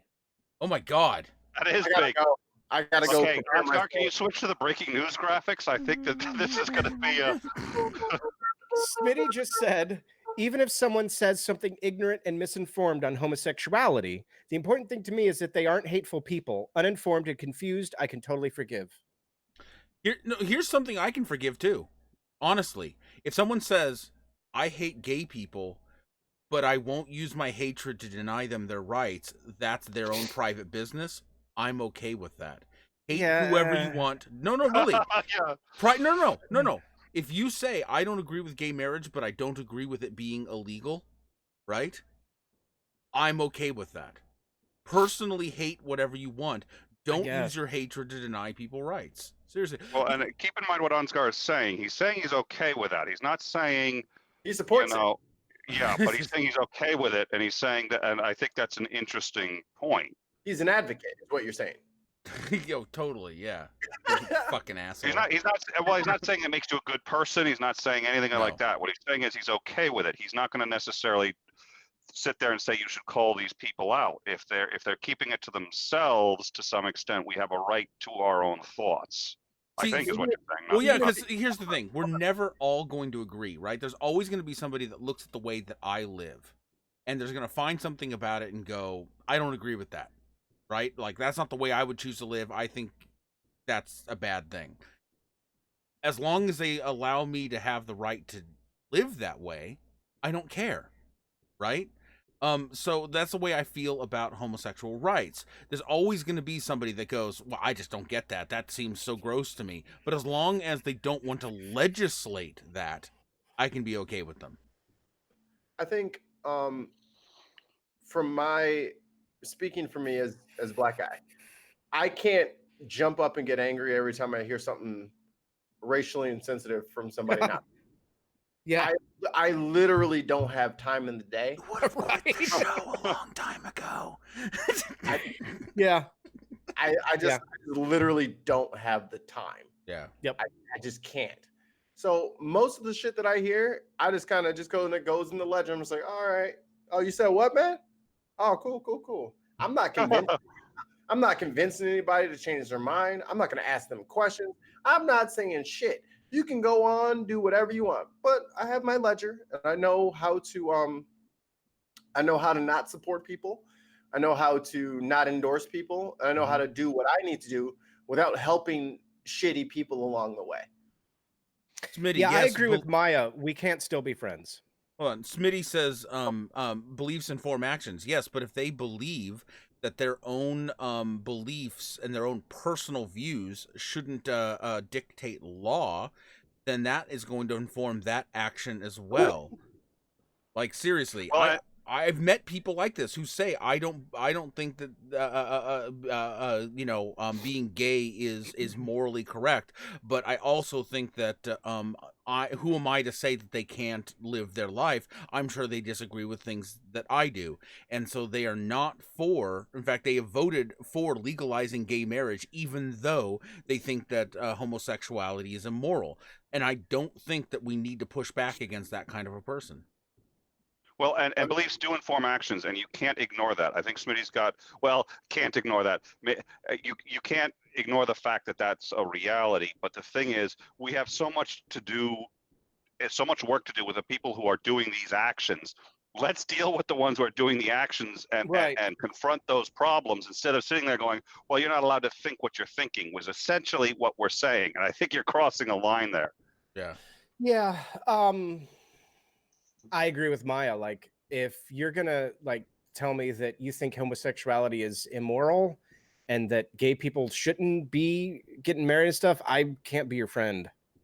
Right. Like, I can't be friends with that person. I can sit down with that person, have a conversation with that person. I can break bread with that person, but I'll never be able to consider them a friend. Like, I don't have it in me.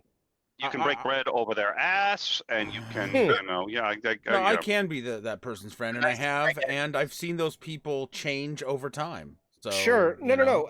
I just somebody that has a belief like that. I wouldn't. They're not someone that I could be friends with. That's all. Ethan, I think that's an understandable position. Ethan, I think neither one of us have it, but some people have it in them. Sure, no, they do. Like, it's just not for me, right? One of my buddies in the UK. He's biracial, big, hilarious chap. He's fucking awesome. He's like, yeah, one of my best mates, he's like super fucking racist. I'm like, what are you talking about? He's like, no, his ideas are wrong, and I'm just trying to give him time, and I have to leave the door open. I'm like, bro, you better than me. Yeah, I don't have those conversations with the first time Mikey and I met, and we're not gonna say the person's name, but we were on a live stream together. And we were one of the people on the live stream dropped the N-word. Mikey and I like it was bromance at first argument. And we were like, whoa, because he was like going on this long diatribe, and like I was just kind of like half listening, and then all of a sudden I hear, and I'm like, whoa, wait, nah, hold on. And he kept going, and Mikey and I were both like, whoa, no, we need to go back to the thing you just said. Yeah, like there are lots of things I can tolerate. I can vote for Hillary Clinton and be happy about it, but there are certain things that it's interesting that that's the bar. All right, let me hit a couple of quick things. First of all, we have a question from the live chat. Vice President Biden, question: what year do you think it is? Okay. I think I'm not well versed in subtlety, but I don't think that I think that question may have been loaded. Yeah. So as to express certain doubts about the candidate. But the other thing I do want to hit quickly is just trending on social media. We do have at last view in the United States on Twitter, the number 2 trend. The number 1 is the Democratic debate, but the number 2 is Andrew Yang announcing that he's going to give 10 families $1,000 a month. Great strategy move by him. Great strategy. I think that is a great strategy move, but I'm curious if it's going to end up sort of feeling like a strategy move, and it's sort of like if it's coming out of his own pocket. But I remember he was going to do sort of a social experiment with that anyway, and he was talking. And I think there's a city that's doing it, or I don't remember. But I'm looking at some of the final numbers as we have them. The debate is wrapping up. They're in their closing statements. It looks like Joe Biden definitely had kind of a nice upward slope. He had a lot of down pegs, but pretty consistently up. Elizabeth Warren also very, very smooth. Bernie Sanders just really, he got some growth, but it really, he seems to have been struggling. Kamala Harris struggling. Peter, and I actually I can't pronounce his last name. I'm sure it's easy to pronounce. I'm looking like an idiot, so I've just been not bad. Andrew Yang seems to be, him and Amy appear to be the 2 winners of the night, with sort of the highest on the dials, the highest gains. But it looks like Peter, Andrew, and Amy are, well, no, Julian did well too. But I of all of them, it looks like Peter and Andrew are the highest gainers to me of this evening, and seem to have pulled the best. That's what it's looking like. I will be very interested. The polls will come out next week. We'll definitely talk about them on the show, because we always talk about the polls, and we always talk about how polls are funky things. But we'll be looking. That's why they try to wipe them down afterwards. And if you go to the really high quality places, you don't have. Oh, sorry, it's a different type of poll. Never mind. Please continue. Yeah, so I buy all of my stripper polls. No, but there's one poll that we follow that's from College Pulse that polls Democratic college students specifically, and we've been following that. The new one actually might be out. I might be able to debut it on your show. Let me see. I just want to say that they probably would actually get more people politically engaged if these so-called debates had strippers. Just saying. Okay, so the new one is out. Supported position. Okay, yes. All right, so here's how it's shaken up. Now, remember, these are not likely voters. These are Democratic college students. So it's a different poll than it's a very narrow.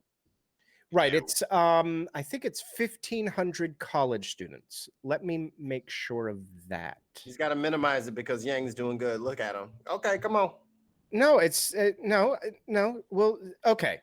So Sanders has moved up in the latest poll from 28% to 31%. Elizabeth Warren's holding at 22%.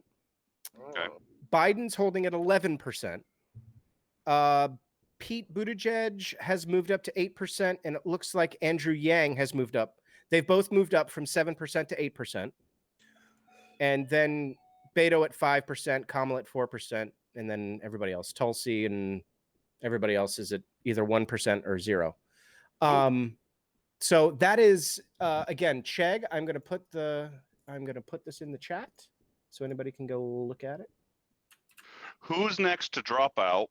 or who's likely, which ones are the next ones we're going to be looking at, and who are they going to throw their support behind, and what's going to happen? So here's the list of everyone who didn't make the cut for the stage tonight: Michael Bennett, Steve Bullock, Bill de Blasio, John Delaney, Tulsi, Wayne Messam, Tim Ryan, Joe Sestak, Tom Steyer, and Marianne Williamson. Yeah, those are the ones that are going to be most likely to drop out, because what this shows is that they don't have the backing of the DNC. And when they don't have the backing of the DNC, rich donors are going to be less likely to hold fundraisers for them. And right now, between now and February, the main way that you're going to get money is when some rich person lends you their house or their office for the evening to bring all their rich friends in to give you money. And if no one's willing to do that, and you don't have a grassroots network, you're kind of fucked. So of the people who made the stage, everybody that on the stage tonight, that was Joe Biden, Cory Booker, Pete Buttigieg, Julian Castro, Kamala Harris, Amy Klobuchar, Beto O'Rourke, Bernie Sanders, Elizabeth Warren, Andrew Yang. I think the people that you're going to look at to drop out next are Beto, Cory, Klobuchar, and probably Castro. Those are the next four. And I think that when we go into the primary, you're probably going to see 8 to 12 candidates in February. Really? Yeah. That seems to me unusually large for a primary. Well, and here's why. Because people are going to have their grassroots networks and their social media stamps, and they're going to be like, well, it's not reflecting in the polls, but my subreddit is really really high, and people use my hashtag on Twitter. So I think they and their teams are insulated by that. And I think that we don't really know how to quantify social media and grassroots networks yet. So I think that you are going to see a larger field maybe than any primary has ever had because of that. Okay. All right. Well, the debate is over. I think you guys have done a marvelous job. So I'd sort of like to, yeah, you guys made us look like we know what we're talking about or something. Thank you. No, really. We got to bring you. We didn't make you guys didn't look like you knew what you were talking about, but we certainly came out quite well. Ansgar and I look golden after this. Ethan, people are like, we have so many more subs. Ethan, what are they talking about? I have no fucking idea. By the way, we are trying to get to 500 subscribers by the end of the year. Please. So we would like it very much if you'd go over to Progressive Liberal and subscribe. How do you not already have that many subscribers? Seriously. We have 309. Y'all racist. Where we're at. So. Whoa. Okay, then you see that's what she's going to keep chanting that into the live chat until they have 500 subs. So I mean, honestly, it's you people. Drop the link in the chat. Well, you have. Oh yeah, I meant to do that. Yeah, drop your channel link. And I don't know if you've been modded, but you should be. We modded Mikey. So all right. So yeah, I was about to say, please tell us a bit more about your channel, which I keep wanting to call it the wrong name, because when I was on, because you guys, they do have on quality guests, and you can tell because if you just look at some of their recent guests, you can tell it's quality. So we've had you, we've had Neil, or not Neil, I mean Nervardia, we've had we've had May Griffin, we've had. I was invited, but couldn't make it because of all the fundraising. Right, you were supposed to be on Wednesday. We're going to reschedule for that. Awesome. But we definitely want you on. We've had David McGinnis. We've had lots of people, and hopefully we'll have lots more. My buddy Dutch from the Voice from the Underground podcast. Dutch. We had one of the first ones I ever did was the Free Speech podcast. They came on. That was a wonderful interview. They were fantastic. Cool. So. It's a good show, and again, the reason we had them on here was because we knew that we would have a good show with them on. So first of all, guys, thank you very much for showing up. Real quick, I want to talk about our schedule real quick. Thank you for making. Go ahead. Every weeknight at 9 p.m. we go live. Every weeknight, Monday through Friday at 9 p.m. we're live. We usually go till 12:31. It depends. Some nights we're playing video games. Some nights it's the Pro Lib show. That's Wednesday, Thursday, Friday. And then on Sundays at 8 p.m., my wife Batsy takes over the station and she does Satanist Sunday. And Awesome. that's always a fun show because she's in charge of all the things and she gets to decide what happens. And it's brilliant and she's fantastic. So definitely check that out too. I want to thank the both of you for making the Democratic debates not make me want to hit myself in the head with a hammer. Like, seriously, thank you. That was the low bar, and I wasn't sure it was going to be cleared, Sure. honestly, because despite as much faith as I have in you guys, they're like, short of bringing, what we talked about, the strippers and so, I mean, there were maybe things we could have done to do it, but short of deplatforming, I wasn't sure it could be done, and that was the low bar, so. Instead of a hammer, we turned it into a board with a nail in it. Yes, yes. So. Another thing, Batsy wants to stream tonight. So when we're done here, Nice. we're going to go live. We're going to go live right. probably 10 to 15 minutes later. So you can check us out on Discord. I'll put the link for Maya or somebody put the link for the Discord. Our Discord is open. And why don't you go to the GDC and put a link there too on this show, because it is simulcasting on In Time Absolutely. and on the GDC. Yep. And come into the Discord. We have a debate channel and a rant channel. The only rule is don't be sexist, don't be racist, and don't post porn. Damn it. And you can come in, talk about whatever you want, and that's really not, the last one doesn't help your pitch. You and I are going to talk about how to frame this to get people to want to show up. The last one is you just lost half your audience. Well, what I'm saying is we're pretty much open. We have banned one person ever, and it was for a very specific thing that they did. Okay. So we are not a Discord that bans people, but we're also all about healthy discourse. Cool. So don't be a dick, and you're fine. And you guys have we have this now. We have the proof. We've decided to archive this episode because you guys did say that for the next one you were coming back, and that is legally binding on YouTube. So, we would love to. So we would like very much to have you guys back next time, and we certainly appreciate you guys coming. Ansgar, was there anything else you wanted to say that? They banned all of the tricks I have to make myself entertaining. Sexism, racism, and porn. Come on, man. No, I'm sorry. We're so boring. We're so boring. Now listen, you're allowed to be racist specifically against Mikey. Oh, that's okay, cool. Oh, Jesus. Right. Oh, it's nice to have friends, huh, Mikey? All right. Okay. Well, Ansgar, and watch Ansgar try to find a way to sneak onto the Discord. He will be there. He is going to have a sock account, and we're going to play the game. Cool. Where's Odinson? And it's going to be a lot of fun. Yeah. All right. Thank you all very much, and we look forward to seeing you guys all next week. Absolutely. Yeah. And like I said, we're going to go live in a few minutes on Mixer and YouTube. So be looking for that. Good night, Internet. Good night. Toodles.